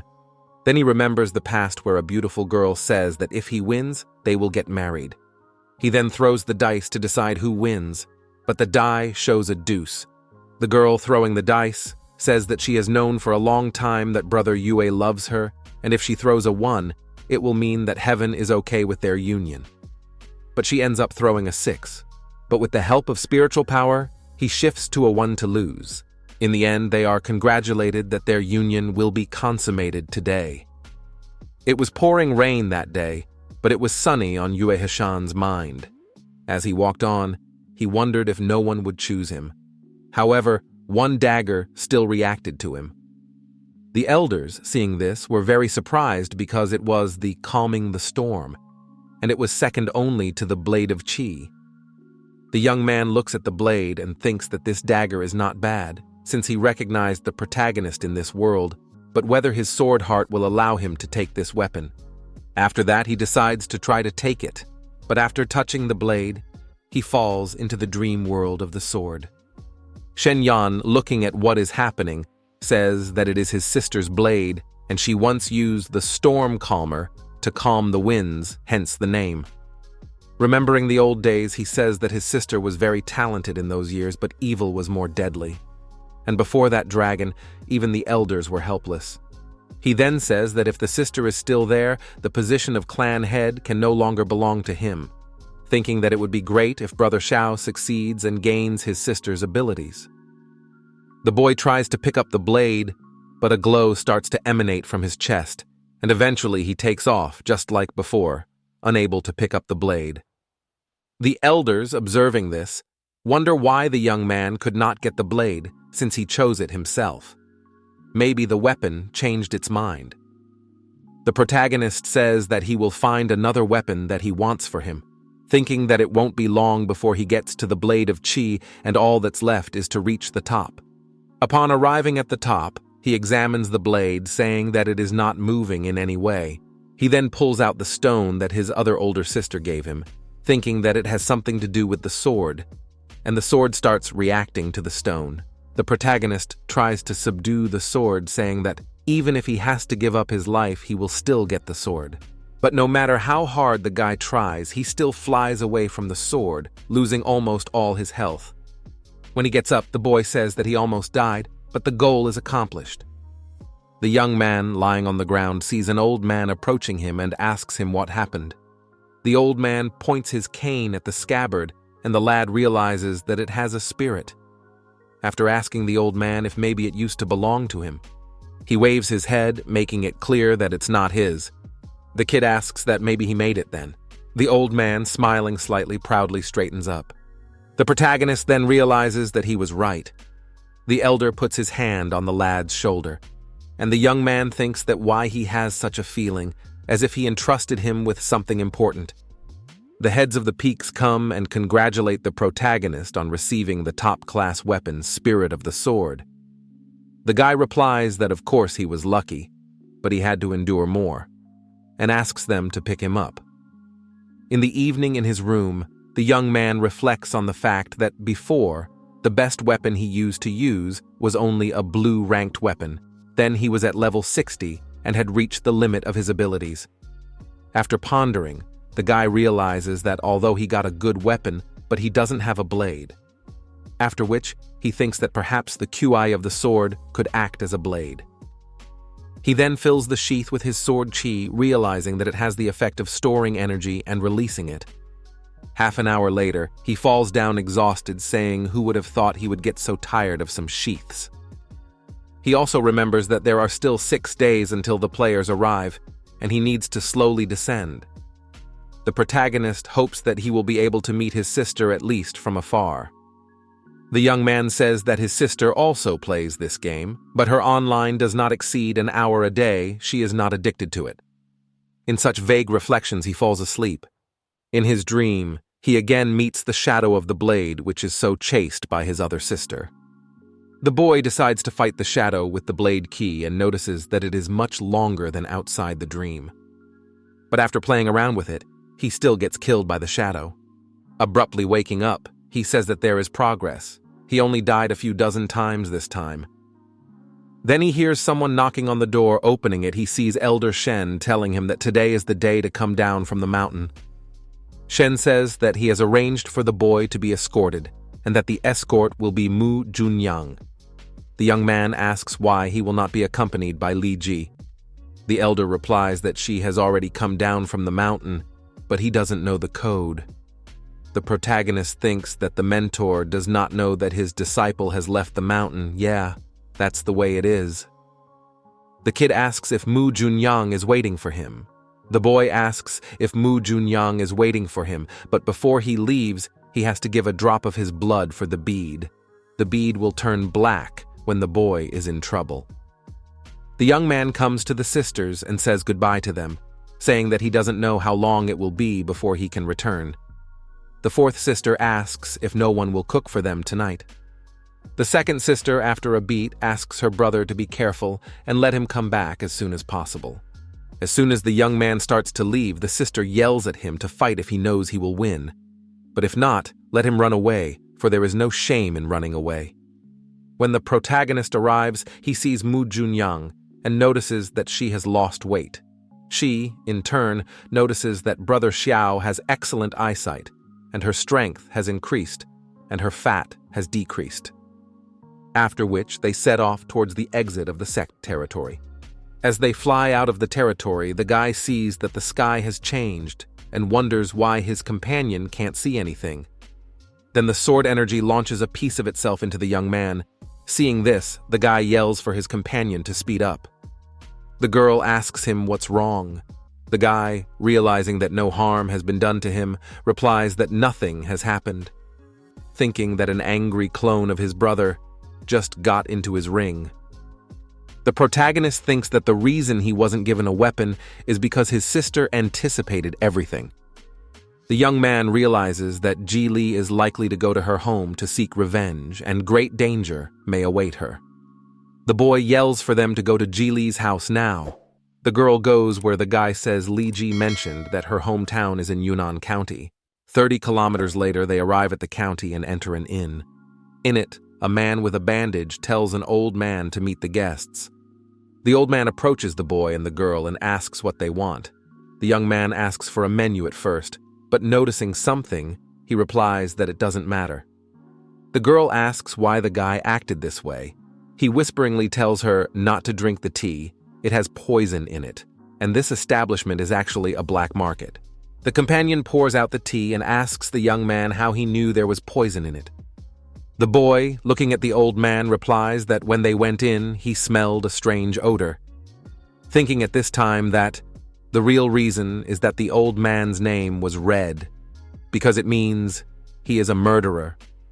While the guy was pondering, he saw a task window appear in front of his eyes, which said that he had to deal with everything here. As a reward, he would get 50,000 points. As soon as the protagonist saw the assignment, he happily thought that it was the first time he was getting a side mission. So there are 3 parts. The protagonist thinks the first part of the assignment is to find the defenseless mother and daughter, but he fears it's all too connected. The girl asks if the guy is looking for the source of the odor. The young man replies that yes and no, he is looking for the kidnapped people. The boy tells her that they may be hiding people in the kitchen, or maybe they are already sharpening their knives, preparing to cut them into meat. The girl, angry, gets up and says she's going to head to the kitchen and find out. After all, the enemies will not be able to stand up to her. The protagonist stops the companion, saying that they need to stick to a strategy in such places and should not immediately rush in. The girl, sitting down, asks what they will do then. After the question, the young man calls the waiter and asks him to go to the owner and tell him to let the captured mother and daughter go. Also, have him tie himself up and come to the table. The waiter aggressively replies that the dear guest must be joking, noting that the joke was not very funny. At the same time, several thugs appear behind his back. After that, the guy attacks the opponents, asking his companion not to interfere. While the protagonist deals with the villains, Mu Junyan, watching this, thinks that Brother Xiao is much more ferocious than all of them put together. After the young man has dealt with the bandits, he asks where they have taken the mother and her daughter. The battered men reply that they are in the kitchen, at which point someone is hit by an arrow from the street. The young man looks outside and realizes that there is a crowd of mercenaries standing there, along with the owner of the establishment. Once outside, the protagonist is attacked by the enemies, but the boy throws back the attackers with his sword heart. The mercenaries realize that the cultivator has come out against them, and their swords are useless against him. The protagonist pulls out his scabbard and dismantles the rest of the enemies. The owner, realizing the situation he finds himself in, decides to flee, saying that if the guy wants to know where the prisoners are, let him try to talk to him. The young man catches up with the old man, but he tries to hit him with his sword. Realizing that the sword is powerless against him, the owner realizes that the cultivator is against him.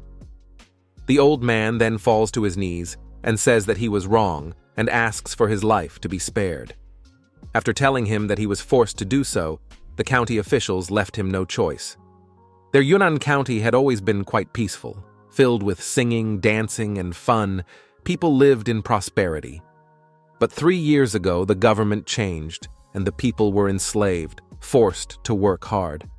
Farmland was destroyed, families could not gather around the same table, and children could not meet their own parents. After the story, the girl says that their days are peaceful, but the bad officials are still overwhelming, even among their clan of demons. The boy doubts the veracity of the old man's words and asks him where he took the mother and daughter. The proprietor, rising, says he will take them and tell them everything. On the spot, the old man says that she is not afraid of them at all, It is immediately obvious that they are used to humiliate others. She is from the family of the new ruler. The young man is notified that the first part of the task has been completed. The second part tells him to get rid of the fog and find out the truth. The protagonist says he has to make sure of everything personally, realizing that the old man is lying. The proprietor realizes that if his mother tells everything, he will be exposed and starts to shut her up, saying that she and her husband deserve the worst punishment, and today heaven sent him a man to punish her. The woman looking at the guy says he is very handsome but so mean, a waste of God's efforts. The old man shouts that it is time for the gentleman to leave, for who knows what else she might come up with. Thinking that he should leave, after all, she might have something to say. The young man gets down on his knee and tells his mother that if she answers his question correctly, he will help her. The woman asks if he will really let her and the baby go. The guy replies that he will keep his word, and asks a question saying that people say there is an abundance of grain, but what kind of grain? The mother replies that it is rice, millet, wheat, and beans, asking what doesn't someone know about it. The protagonist asks the companion to capture the fat man, for the girl was captured deliberately. The owner, running out, yells for help and sees his brother. Mu Junyoung sees that the fat man has fled to his allies and asks if he still needs to be caught. The young man replies that he doesn't now and asks her to close the door, thinking that there's no point in catching him, it's more important to complete the task. The boy tells the mother that they will help her, but the woman asks how she can believe them. The young man explains that now she only has to believe, there is no other way out. The woman agrees and tells him that she is the wife of the lord of the district, and this is their daughter. A few days ago, the county was hit hard by flooding. Her husband was busy with his duties, so she decided to help out by delivering supplies. But halfway there, she was robbed and learned that the assailants were planning to capture her and then make a trade with her husband. After the story, she says she feels sorry for poor Ji. She knows her. First, her parents were killed, then her house burned down. It's hard to forget, and she doesn't think her husband will be able to find her in exchange for her and her daughter. Mu Junyoung realizes it's all about Li Ji. The young man says she won't die while he's here. The woman says that the bandits have unusual abilities, so they should run away. She then asks him to take her daughter and deliver her to her father. The young man replies that since he said it would be okay, it will be. He then gets the last part of the assignment, saying that he needs to get his mother and daughter home. The woman asks what clan they are from and if they are cultivators. Mu Junyoung replies that they are from the demon clan. The young man opens the door and says that the enemies even have bows and arrows. They are well prepared. The head of the bandits shouts that it is time to make a decision regarding the girl in the room, and even a cultivator can't take her away from them. The young man asks the bandits if they caught the mother because of Li Ji's girl. If so, maybe they will agree to make a trade for the treasure.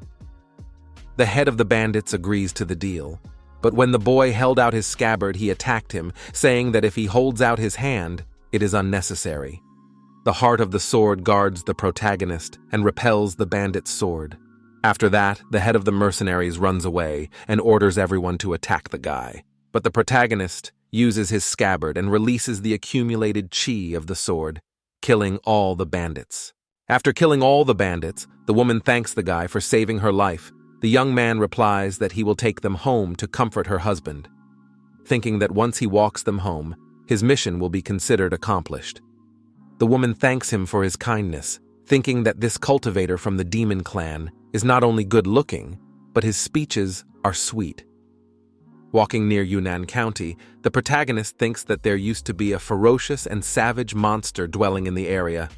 After that, the atmosphere around them changed, and they realize that they are being hunted by a dark-haired demon. After that, they see a pack of demons that were hunting them. Mu Junyoung tells the protagonist that the dark-haired demons are at the second rank, and she doesn't think it will be easy. The young man replies for her to protect the mother and child, and he will take care of the rest. The protagonist then attacks the demons, saying that although they have developed limbs and a mediocre mind, they have killed many people in their lifetime. The demons are wounded and realize that they can't cope with the guy and decide to attack those who are weaker. They then attack Mu Junyoung and a woman. The young man asks that since they decided to change the target, they think that he will not pursue them. He then kills all the demons by throwing a scabbard at them. After killing the demons, he receives a notification that he has been awarded 22 experience points for each of the 3 demons. Arriving at the Yunyang County Palace, the ruler on his knees thanks the cultivators for saving his wife and daughter. The young man tells Mr. Zhang to stand up.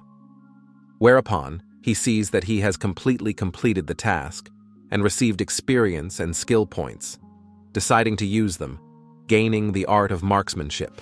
The district head says he didn't expect things to escalate to such proportions. The official is not worthy of being district head. The young man says that the important thing is that everything has been resolved, clapping the man on the shoulder. Then they leave, and the boy thinks he wants to go to Li's mansion to wait for Li Ji to arrive. Orienting on the given map from Li Ji, they came to the place where her house used to be. The young man thinks that this house was once filled with love, but now the place is a shambles.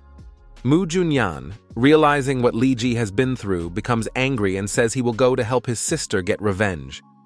The protagonist stops her by telling her not to give in to her anger.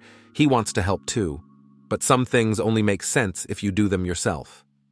The next day, the guy and his companion are waiting for the girl. Mu Junyang asks if her sister could have gotten lost. The boy replies that she shouldn't, but remembers that she relied on the hilt of her sword to guide her. But after a few moments, they see Li Ji walking towards them. Seeing the protagonist, she thinks she's never been so bored before.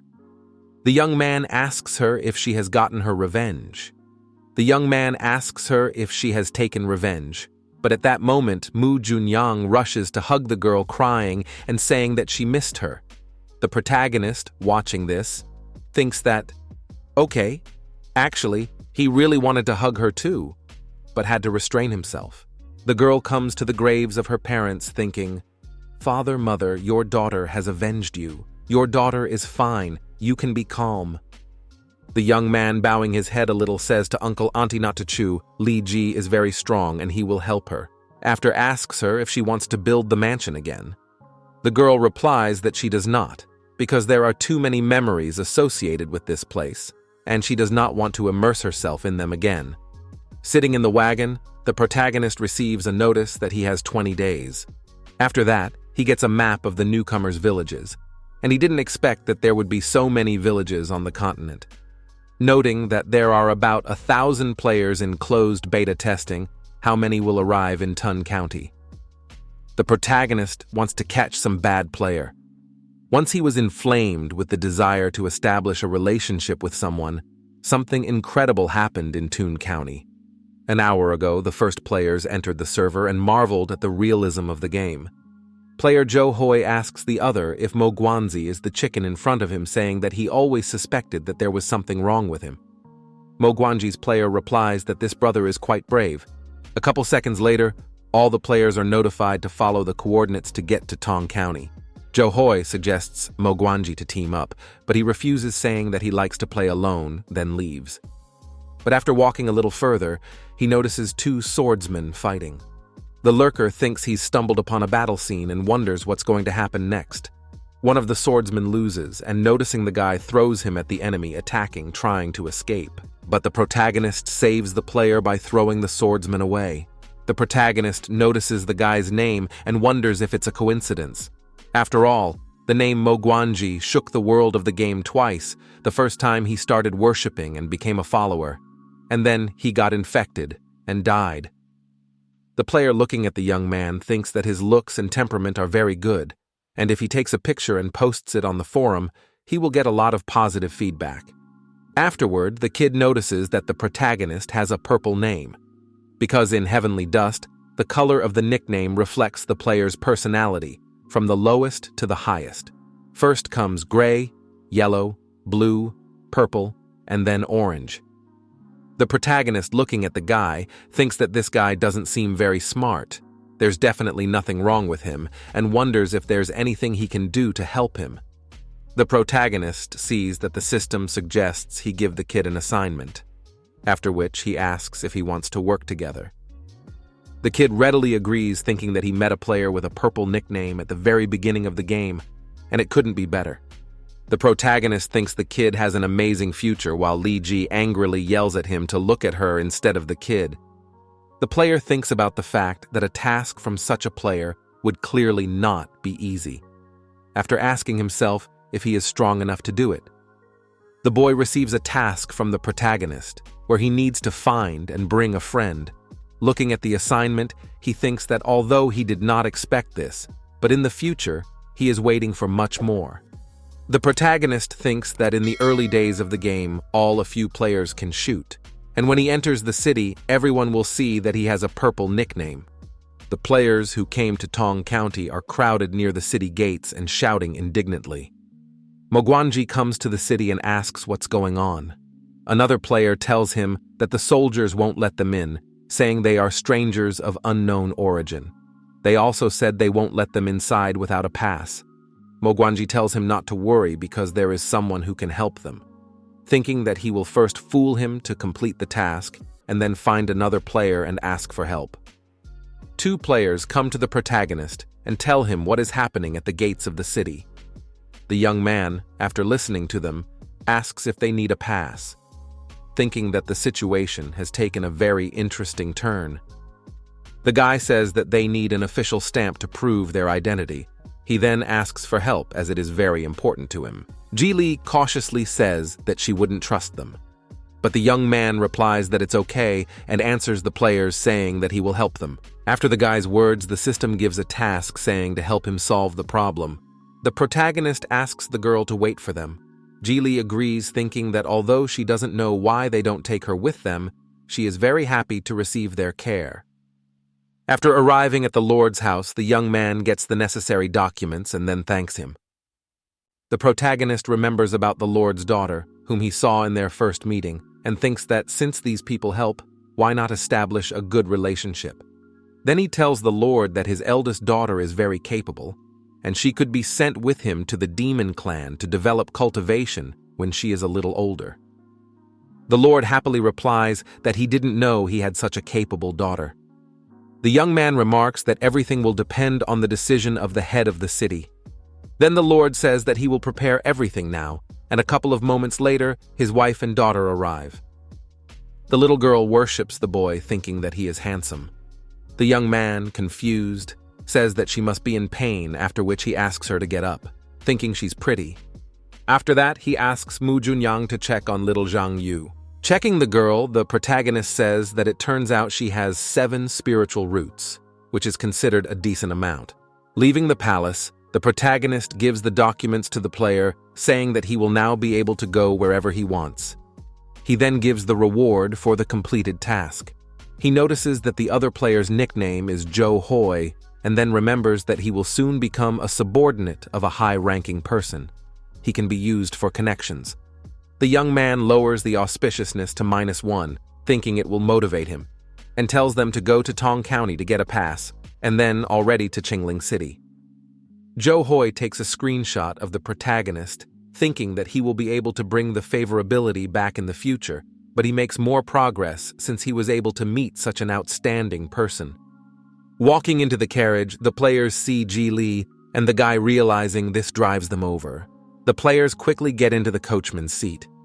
The young man tells the girl that in the future she should dress more revealingly and put a veil on her head, thinking that the player took a screenshot to post on the forum. Heading to his destination, Joe Hoi whisperingly asks the other that if cultivators can't move through the sky, why use a horse? The other replies that since it is purple, it just stands out. Besides, what use would they be then? After the conversation, Joe Hoi writes to his chairman that he met a purple player, achieved the impossible in the beginning.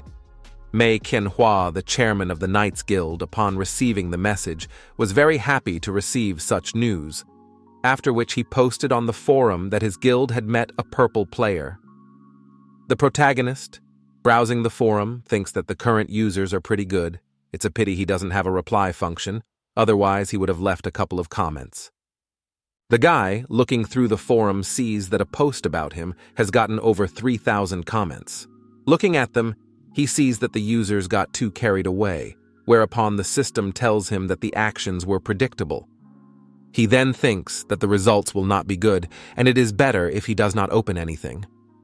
There is a discussion on the forum about what the users will call him, and the option Purple Prince scored the most, which didn't please the guy very much. Upon arriving in Tan County, the protagonist tells the guy to hand out the documents, and they hear the players discussing whether or not it's really the Purple Prince. The girls, going crazy over the guy's beauty, surround the carriage while the guy hands out passes to everyone. After the guy hands out passes to everyone, they start to leave, but they are chased by a crowd of girls who want the protagonist. After what happened, Mu Junyan asks why the guy doesn't change his appearance. The young man replies that there is no need. People like him are inherently attracted to such a wave of attention. After Mu Junyang arrives, he tells them to sit quietly, and a fog begins to gather around them. At this time, the protagonist is cultivating, and Ji feels that the direction of his blades has changed. In his mind, the guy fights with the shadow, thinking that in the past, he had spent quite a lot of time in the past, never able to get close to his sister. The first 29 days were terribly difficult for him, but now he began to get used to it. After completing the training, the protagonist received a point of exaltation Chaz immediately and used it, after which he gains the Blade Intent ability. After the breakthrough, the protagonist's group continued their journey to Qinling City. After all, this city is the closest among several villages and is under the protection of the demon clan, so no one dares to make a mess. The mysterious girl watches the protagonist enter the city. In the city, they stop near an inn where they are invited to stay.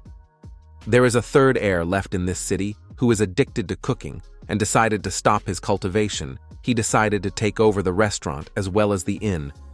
The protagonist tells Jo Hoi that now that the task is done, he can leave. Thinking that he can proceed to fulfill the first point of letting them develop themselves.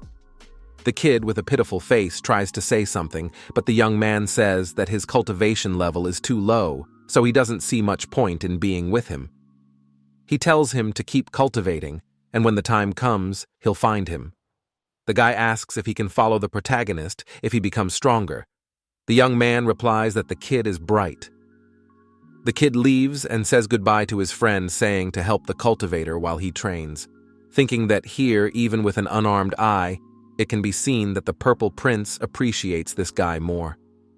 Mo Guanji is saying goodbye to his friend at this time. The kid asks the cultivator if he needs to train more too. The protagonist replies that yes, but not like this, after asking him if he wants to become his handmaiden. The player immediately agrees, thinking that the cultivator wants to take him on as an apprentice. Watching this, Ji angrily thinks that this guy has once again ruined her chances. The player, agreeing, sees that the Violet Prince's name is Lu Shun, also noting that the Demon Clan has a lot of interesting things going on, as they are one of the most important clans in Heaven Dust. The protagonist notices that the mentoring system opens at level 30, so why did he get it? Concluding that it must be because of his marvelous abilities. The cultivator tells the guy not to tell anyone about this assignment, then asks him to familiarize himself with the surroundings and come back here in 10 days. The protagonist then tells the girls that it's time for them to go shopping, but it's better to change clothes so as not to be conspicuous. While changing in his room to the guy, Ji knocks, saying that she is coming in. The girl, entering the room, is confused so much that she cannot say a word. After a brief hesitation, the beautiful girl screams, asking the guy to accept her as his swordswoman, thinking that she will never let others get ahead, because Lu Shun is only hers. The young man, seeing the girl's eagerness, wonders if she understands everything. He fears that she doesn't want to be his swordswoman, rather his bedmate. The young man says she doesn't need to be his subordinate. The girl asks if she is not good enough. Belle says she wanted to get stronger to protect him, but he won't even give her a chance. The protagonist strokes the girl's head and says that he has always been very pleased at the thought. But it is the man who is supposed to be the protector after all. Afterwards, the young man says that he wants to check how much her skills have improved. The beauty thinks that the atmosphere is spoiled, shouldn't something different have happened now? After which, the guy jumps on the girl, lightly attacking her. Half an hour later, the guy wins the game and the girl leaves, thanking the guy for practicing, thinking that she can't believe what happened. Once outside, the protagonist sees turtles walking through the alleys, and as they pass him, they bow. Mu Junyang says that it looks like they are paying him homage, telling them that the turtle is one of the sacred animals, along with the dragon, phoenix, and Kylan, representing good luck. The girl asks why there are so many of them here, and people don't seem to think there are so many of them. The protagonist tells her that the city of Xinling is built on a giant turtle shell that protects the city. Therefore, the people here consider turtles as sacred animals, honoring them. The girl whispers that someone is watching them. The young man tells everyone to keep their heads down and move on. He then comes to an alley and says that it is very dark. It seems to be a place very suitable for committing atrocities. The girls look at the guy and think he should work on his acting skills. Mu Junyang asks if they can attract pursuers by floating downstream. The young man replies that this is the best option, asking the pursuers when they will meet, since they themselves came here. After the protagonist's words, he is attacked, trying to take his scabbard, but he manages to use the sword's chi. The attacker turns out to be a woman with her face covered. After the unsuccessful theft, she says that this weapon is worthy of being middle class, marveling at its power. The woman also remarks that the wielder of this weapon is not far behind, a true, handsome man. The guy thanks her for the compliment. The woman then asks if the guy can give some advice. The protagonist replies that she is thinking about bad things and does not deserve advice. The protagonist takes off his hat, showing his beauty, the maximum level, and says that she cannot comprehend such knowledge, thinking she dared to compare some blade to his charms. Shame on her. After which asks her to wipe her drool. The woman replies that she didn't expect the lad to be so handsome, noting her heart is touched. The young man asks her to get out of here because she doesn't belong here. The beautiful girl replies that the boy should not be so fierce, because she just wanted to get a decent weapon. The protagonist tells her that dreaming is not harmful, thinking that there is something wrong with her anyway. The beauty, getting angry, says that he is very ignorant. The young man, preparing to attack, asks the thief that in the end she chooses to fight. But the boy is interrupted by Ji Li shouting that she wants to fight too, because the thief has infringed on the sacred. The beauty shows her strength by saying that they are not afraid of death. Mu Junyang notices that the thief has a 3 worlds cultivation base. The protagonist, looking at the opponent, asks himself that the 3rd realm means that her level is from the 31st to the 40th. There are a total of 60 levels in Heaven's Dust. The realms are divided into Beginner's Realm, Intermediate Realm, and Exalted Realm. Those who have reached the 5th realm are considered strong, and those who have reached the 8th realm are already called powerful, but such people are quite rare. The young man tries to find out information about the enemy using the system, but it can't tell anything as the levels are too different. The boy then asks his sister how confident she is in her powers. She replies that she is at the 2nd realm of cultivation, and is not confident in her abilities at all. The young man, realizing the hopelessness of the situation, is going to spend all his experience points to increase his level, thinking that even if he spent all his experience points now, it wouldn't be enough. But then he remembers that they are in the territory of the demon clan, and asks the thief if she is sure she wants to fight.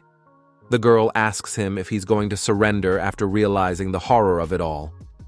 The protagonist shows a piece of paper and says it's the demon clan's talisman, and he wonders how many of the clan's disciples it can resist.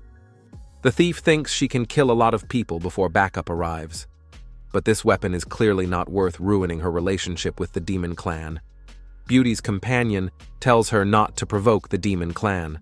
After all, such matters must be carefully considered. The protagonist tells her not to think she is the strongest, adding that this talisman is specially made for the clan. People will arrive in no time. The thief, angry, says that today they are lucky. Their lives are being preserved, but she doesn't say goodbye, after which she leaves with her escort. The guy putting on the hat thinks she was quite mysterious, and he feels that very soon something will happen. while the girls breathe a sigh of relief saying that they are saved. Then the young man receives a notice saying that he is rewarded for risking his life. The reward is a clue and 10,000 experience points. The clue: this man belongs to another race. After reading it, the guy remembers that when he played Heaven Dust in a previous life, the other race was legendary, as players often fought it. The protagonist tells the girls that he's heard girls like to store, they clearly have a shortage of it, and suggests they continue on their way without letting some individuals spoil their mood. The girls happily think that their brother understands them very well. Coming out of the alley, the guy notices a girl wondering if it's Xiaojan. The beautiful girl walks up to the boy and asks him, "What's so special about that girl?" The young man replies that she is pretty good-looking, deserves to be near the main character, and her face is more delicate than he thought. The girl is upset that the young man is praising another girl in front of her. Mu Junyang is watching from the sidelines, thinking that the atmosphere is getting hotter. The young man rushes out of his seat saying that it would be a shame to lose her, thinking where she could have gone. Xiaojan is from the Luo Tianzun clan, one of the 4 most important clans. Due to her appearance, there is a keen sense that she needs to be protected from something. But if you believe this nonsense, you'll end up being a complete fool. Born with an angelic face, she was actually a demon, raised by the strictness of the Luo Tianzun clan. Often, she would utter words of regret, but continued to commit cruel acts. The boy, remembering all this, thinks that the most surprising thing is that it was a girl named Yang Bao who made this withering flower bloom. The boy wonders why she came to Qingling. Then he remembers that there is a cultivation site here. That must be why she came. Geely asks the guy what's wrong. The young man replies that it's nothing, he just saw something dirty. He then explains that this girl is going to be hard to deal with and asks him to stay away from her.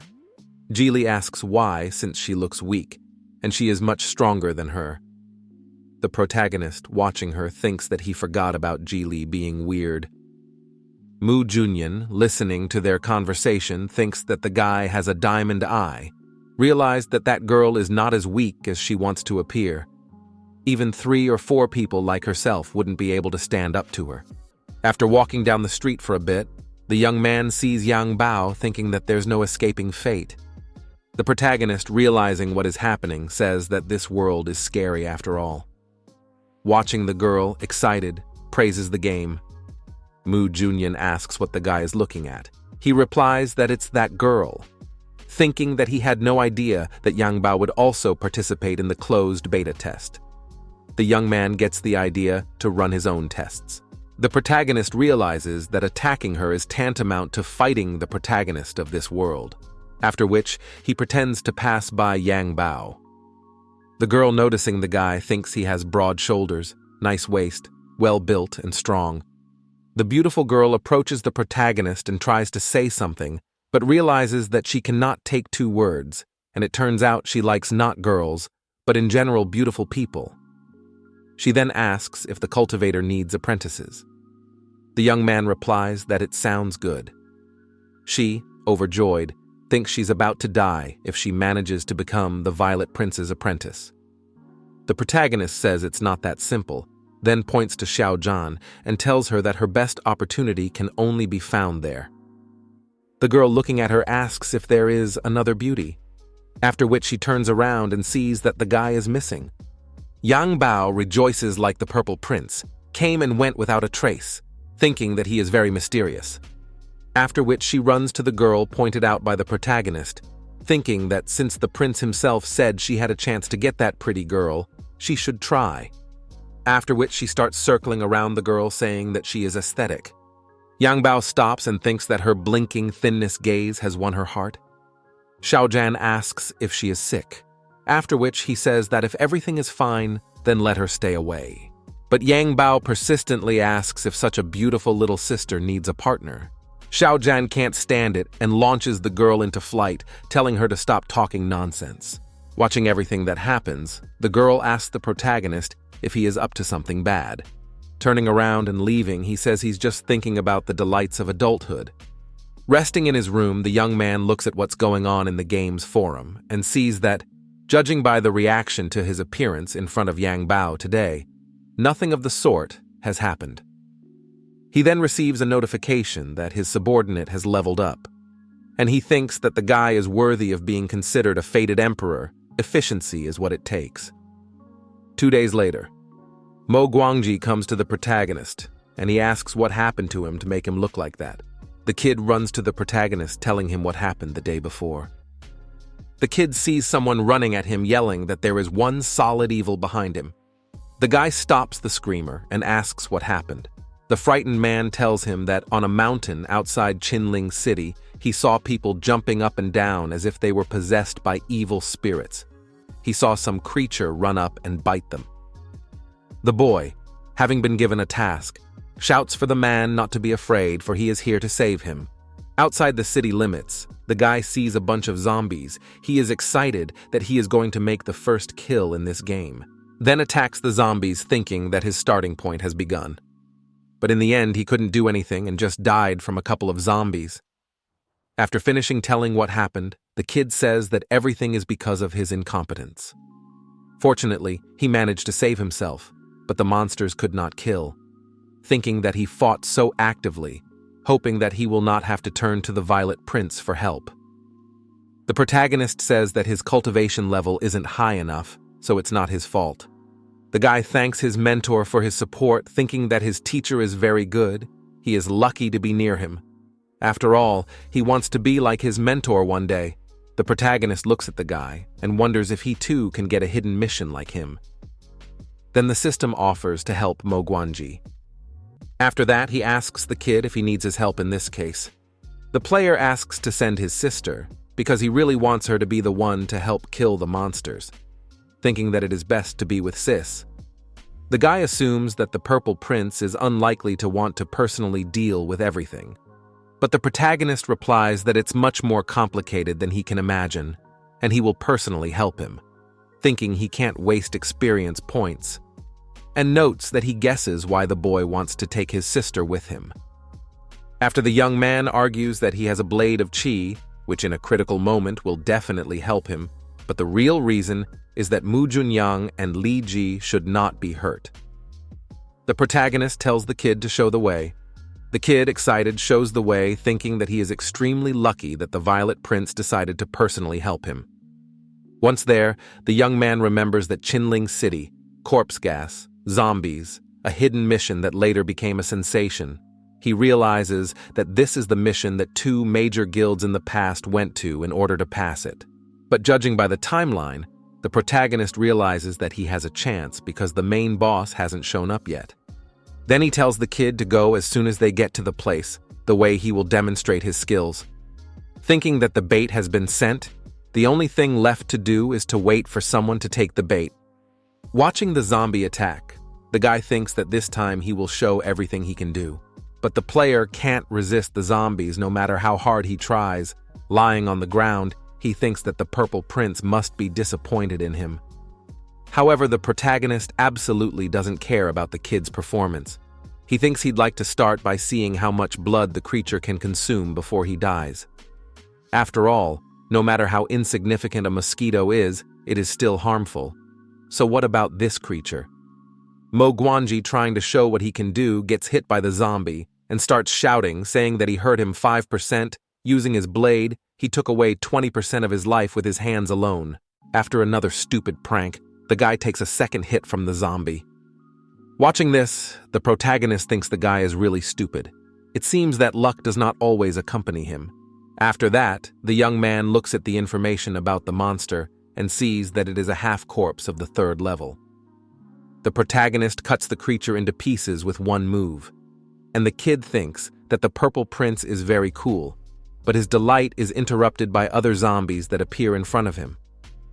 The protagonist stands forward, saying that he won't let monsters harm people anymore. Mo Guangji starts filming as the protagonist saves him. The young man notices this and thinks that everything is going as he intended. The cultivator starts attacking the monsters with tree petals, but this attack has no effect. Protagonist uses the blade key to finish the half-corpse, says that the kid does not worry. After killing the monsters, the young boy thinks that unfortunately, his name, Lu Shun, will never become popular on the forum, and this is a pretty big problem on the forum. The kid happily thinks that the Purple Prince saved him so quickly. If he uploads this passage to the forum, it will definitely split quickly, and will become more popular than the guild's last post. The protagonist at this time sees that he got 900 experience points for killing half a corpse, and is disappointed at how little he got, and thinks that if there are half corpses, there must be zombies, but they are probably somewhere in the depths.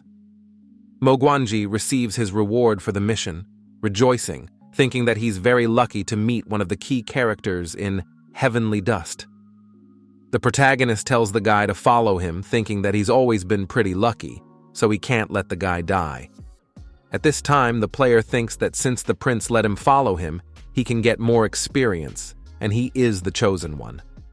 After reaching the fork, the protagonist asks his companion where they will go, thinking that it is not worth wasting luck. However, before he can say anything, Mogwanji sees the cultivator's scabbard move, indicating that they should go to the right. The young man says that they will go to the right once. Blade points that way, thinking that this is the first time he has taken the initiative. Walking forward a bit, the guy contemplates turning on the 24-hour recording, but then he might look like a pervert, but he doesn't want to miss any of the Purple Prince's actions. After thinking about it, the guy decides not to do it. A while later, they find themselves in the thick of the fog, and Mogwanji asks his mentor what they will do. The protagonist thinks that this fog is similar to the one he saw on the Tibetan mountain, but it was denser there. Realizing that there is something here, he is glad that they didn't come here for nothing. The sheaths begin to pull harder in one direction, and the protagonist asks why they are so impatient and what is so appealing there. The sheaths tell them to go faster because they can't wait any longer. The player, looking at this, thinks that the Violet Prince's gear is more like artificial intelligence, and whether he can get one. The protagonist thinks that the blade won't harm him since they're related to him, but he's worried about the thick fog. Mogwanji runs out in front of the protagonist and says that he is afraid for his mentor, and there is something in the fog, and asks him to let him go ahead of him. The protagonist replies that the kid is supposed to go in the back. The kid tries to talk the mentor out of it, saying that there might be something lurking in the fog, thinking that if he doesn't go in front, he'll get less experience. The protagonist replies that he already said the kid would go behind after ordering him to stay put. The kid wants to say something, but he sees that he has a task that tells him to stay where he is, and if he disobeys, he risks losing his account. The protagonist, upon walking further, realizes that the fog, though not as dense as on the mountain, is still zero visibility. But he sees that the blade is beginning to show him where to go. Walking a little further, the young man feels a shiver that increases with each step, and his blade begins to accelerate and eventually drags him behind it. Eventually, the scabbard drags the lad to a mysterious coffin that is covered in seals. The lad realizes that the blade stopped in front of him so that he wouldn't get hurt. The young man then throws the blade into the coffin, thinking that he has grown up and it is time for him to move around on his own. Punching through the lid of the coffin, the scabbard flies up above him and begins to absorb the energy coming from the coffin. Watching the blade happily absorb the energy, the guy wonders if it's a conspiracy. Then comes the task, Hidden Conspiracy, where he will have to defeat the boss. The guy thinks about accepting the task, because the boss was the Living Dead 29th level and he has only the 4th. But in the end, he accepts the mission, and sees that he has to kill a dead man, and as a reward, he will receive 30,000 experience and a bead of yin. Then he remembers that in the beginning, this mission was on the rumor, and there are 2 reasons for that. The first was that the mission was extremely difficult. No guild could do it alone. The second is that the reward for the mission is also very valuable, unless someone would want to share it. At the beginning of the game, yellow equipment is considered very valuable, let alone blue equipment. Compared to the blue equipment, 30,000 experience points, not a bad reward. After all, in the game, if the level of the item received is high, then experience points are given less. Protagonist thinks that with his current strength, He clearly will not be able to kill the boss. And before the worldwide beta testing is still more than 2 years, apparently, everything goes smoothly. And the blade scabbard has made a sensation at all, absorbing the energy. Guy decides he'll put off the mission for 2 or 3 years and come back when he's stronger. He realizes that there is corpse gas around the coffin, so he can't get close to it, and all he can do is wait for the blade to suck out all the energy. The protagonist sees that it has rained and thinks that the appetite of the blade is not bad, because it has been sucking it out for a long time. The protagonist realizes that the blade has drained the energy of the coffin and starts yelling at the blade, asking what they should do now, because it looks like the coffin with the living dead will be hard to stop now. As the lightning begins to strike the ground, the protagonist realizes that now no one will be able to stop the dead man. The young man, feeling the strong energy, gets into a fighting stance. The scabbard shows with his look that they made a mistake and apologizes. The guy says it's okay, and there's nowhere to go, so he'll see what happens next. Afterwards, the boss of the living dead rises out of the coffin. The young man recalls that in the beginning, to kill this dead man, the 2 guilds acted together. There were a lot of people at that time. In the end, it fell. He realizes that the tactic on the boss is to constantly revive and fight, and thinks he's in trouble because he doesn't have many revivals. Besides, he's different from normal players. If a zombie consumes him, he is unlikely to get any bonuses. The boss jumps up to attack the protagonist, and it is seen by Mo Guanji, who decides to turn on the recording so as not to miss the moment of the fall. The monster approaches the protagonist, who realizes that when she lands, she will definitely tear him to pieces. The kid films the fight, where the protagonist uses his blade, but it doesn't do much damage. Cultivator, seeing this, uses his chi blade, thinking he needs to make things more majestic. The kid, filming the boss being killed by the protagonist, starts praising the protagonist. After the protagonist's attack, a beam of light leaps into the sky and dispels the clouds, stopping the rain. After killing the boss, the young man thinks that the zombie with a powerful physique, high life level, and high defense was killed like a torn leaf. He then wonders if this is only 1% of the truth of the sword's power. He then tells the scabbard that he didn't want to admit it, but the blade key is indeed very powerful. Somewhere outside the city, a familiar girl tells her companion that a powerful energy was emanating from there, pointing her finger, noting that they must go there. The girl's companion asks if his mistress isn't worried because a corpse has suddenly risen into the sky. Then the girl runs away in the direction of the incident, saying that since he is so afraid then, he can stay where he is, because his mistress will check everything herself. Receiving the reward, the guy realizes that the bead was in the body of the monster, and no wonder he tried to escape because it was almost sucked dry. And he says that despite being removed from the body, there is no odor. The scabbard is wrapped around the guy's arm trying to say something, and the protagonist tells them not to beat around the bush and just say they need the bead. The young man agrees to give the bead, but first he looks at the characteristics and sees that its special quality can distract the enemy during combat and defeat them with a single blow. After that, he is about to put the bead in its sheath. But he is stopped by the girl, asking if he knows what the jewel is. The young man asks her why she is here again. The beauty starts yelling at the guy, saying that it is a very important bead, and does he really just want to spend it as an appetizer? The guy replies that of course he does, asking himself if she really wants to change his mind. The girl yells that he's too extravagant. The spiritual treasure should have been used for cultivation. The protagonist stuffs the bead into the sheath, replying that he understands her, but he's not going to change his mind. The girl asks if the young man's weapon is a mid-rank immortal. The protagonist replies that it's just part of the collection. Thinking that there is something wrong here, since she was originally fierce and violent, why is she so humble now? Surprised, the girl asks to sell one to her, telling him to name any price only. The protagonist asks that since she failed to get hold of his blade in the past, she decide to change her strategy. The girl, not understanding, tries to say something, but her companion whispers to her that this guy is from the demon clan. Then she asks him why he didn't tell her before.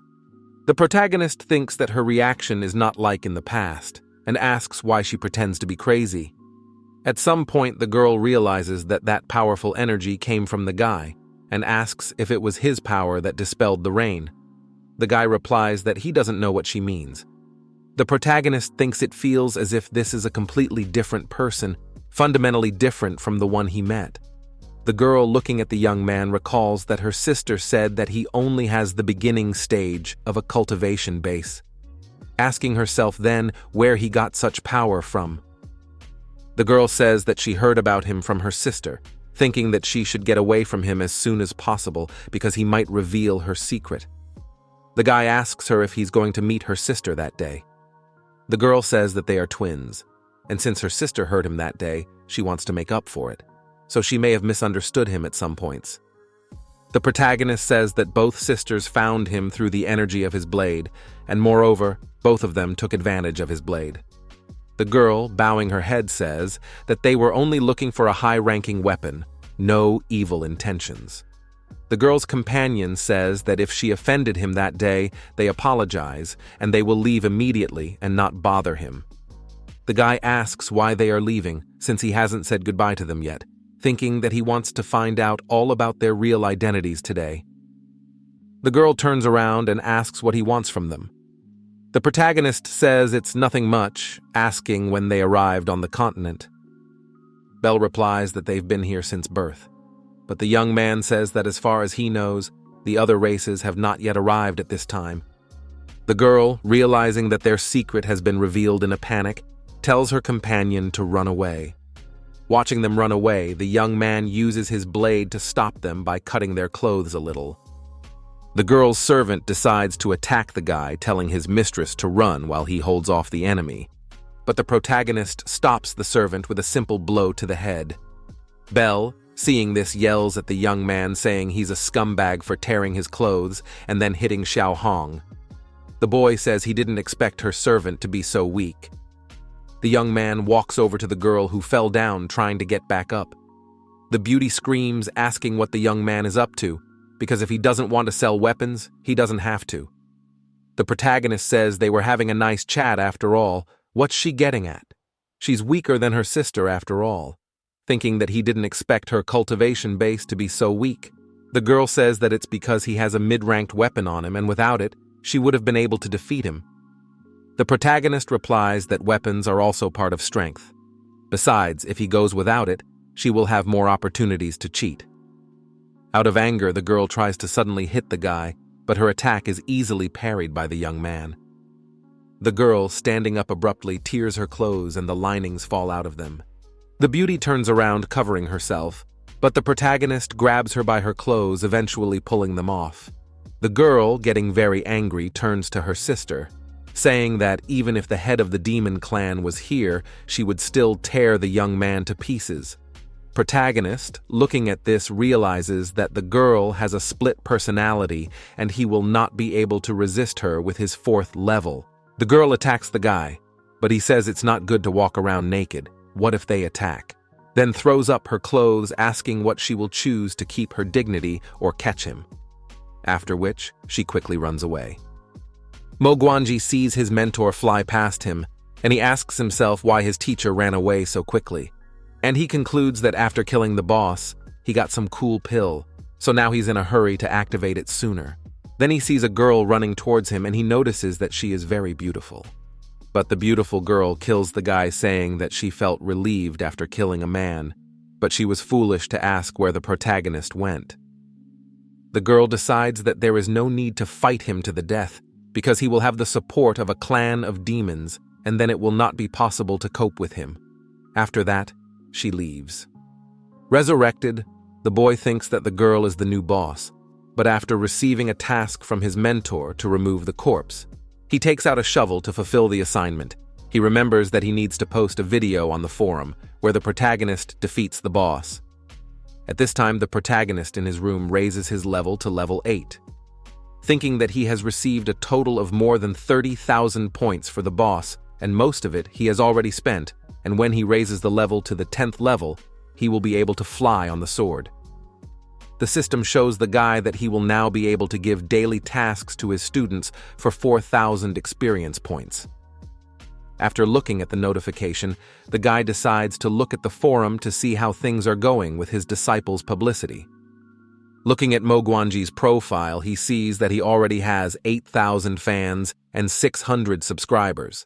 Then he imagines his disciple signing a contract to provide videos of him. At this time, Mogwanji starts receiving messages from a lot of players, and eventually he decides to block them to stay focused on the Purple Prince's assignment. Outside, the protagonist thinks he needs to go and see if he can use the system to pass the turtle's longevity. Half an hour later, he finds a well and is told that this ancient well is where the trial of the demon clan of Chinling City's turtle's longevity used to take place. Looking down the well, the guy thinks that if he goes in there, he will definitely not be left empty-handed at the entrance. Experience and treasure with equipment will be provided for him. The protagonist tries to jump into the well, but he is stopped by a formation. Then a notice appears that it will not be possible to enter that way. The guy decides to come here again, but then, confident that next time, he will definitely be lucky. Returning to the hotel to his companions, he sees Yang Bao begging Xiaozhan to buy her sweets. After persuading her mentor, the girl offers to taste the candy, but she refuses. The girl deliberately shoves the candy into her mentor's mouth, then asks if it is delicious. Xiaozhan, getting very angry at the actions of the student, sends her flying. Arriving at the hotel, the guy sees the girls practicing, and Li Ji asks his sister why she is so strong. Mu Yunyan replies that she is still too young, so don't think about nothing. After passing by, the guy walks to the door and tells them to keep learning from each other, and they will go out for dinner after training. Mu Junyan is relieved to think that the guy is easy to agree with. But Li Ji asks her sister why she trains with a blade during the day and a needle in the evening. She replies, so the younger one won't be like that. She has to be strong, after all they are cultivators and have to perform well. Li Ji says that she needs to train at night as well to catch up with her older brother. After that, the guy says that they should all go out to eat, because although they need to train, they should not forget to rest. At the table, the boy sees the girls saying that they love fried sugar snap peas, and he notices that this dish is quite realistic. Then he remembers eating it with his sister in a previous life. It was her favorite dish. A few moments later, a skinny girl enters the hotel. Upon entering, the girl sees the beauty of the protagonist and drops the food on the floor. The owner, seeing this, scolds her, ordering her to clean up after herself and leave. After which, she apologizes to the cultivators. But the protagonist picks up the girl, telling the owner not to worry, and tells her to stay and sit with them. Whereupon the guy asks her if she will sit down and eat with them. The girl turns her head fearfully. The young man tells her to sit down, telling her to at least eat a little. The girl timidly sits down with them, and the boy sees that her name is Lin Chan. On the day she was born, the cicadas were chirping very loudly, which is why she got that name. The girls offer the guest to try the fish because it is very tasty. The guy, watching the girl slowly and cautiously eating, remembers that his sister behaved the same way when they lost their parents. He then starts to put food on the girl's plate, telling her to eat more because she is too thin. Mu Yunyan and Li Ji also tell the guest to eat everything. After everyone has eaten, the girl starts to clear the table and Li Ji tries to help her. But the young man stops her by telling her to let her clean up the table herself, as she will feel uncomfortable.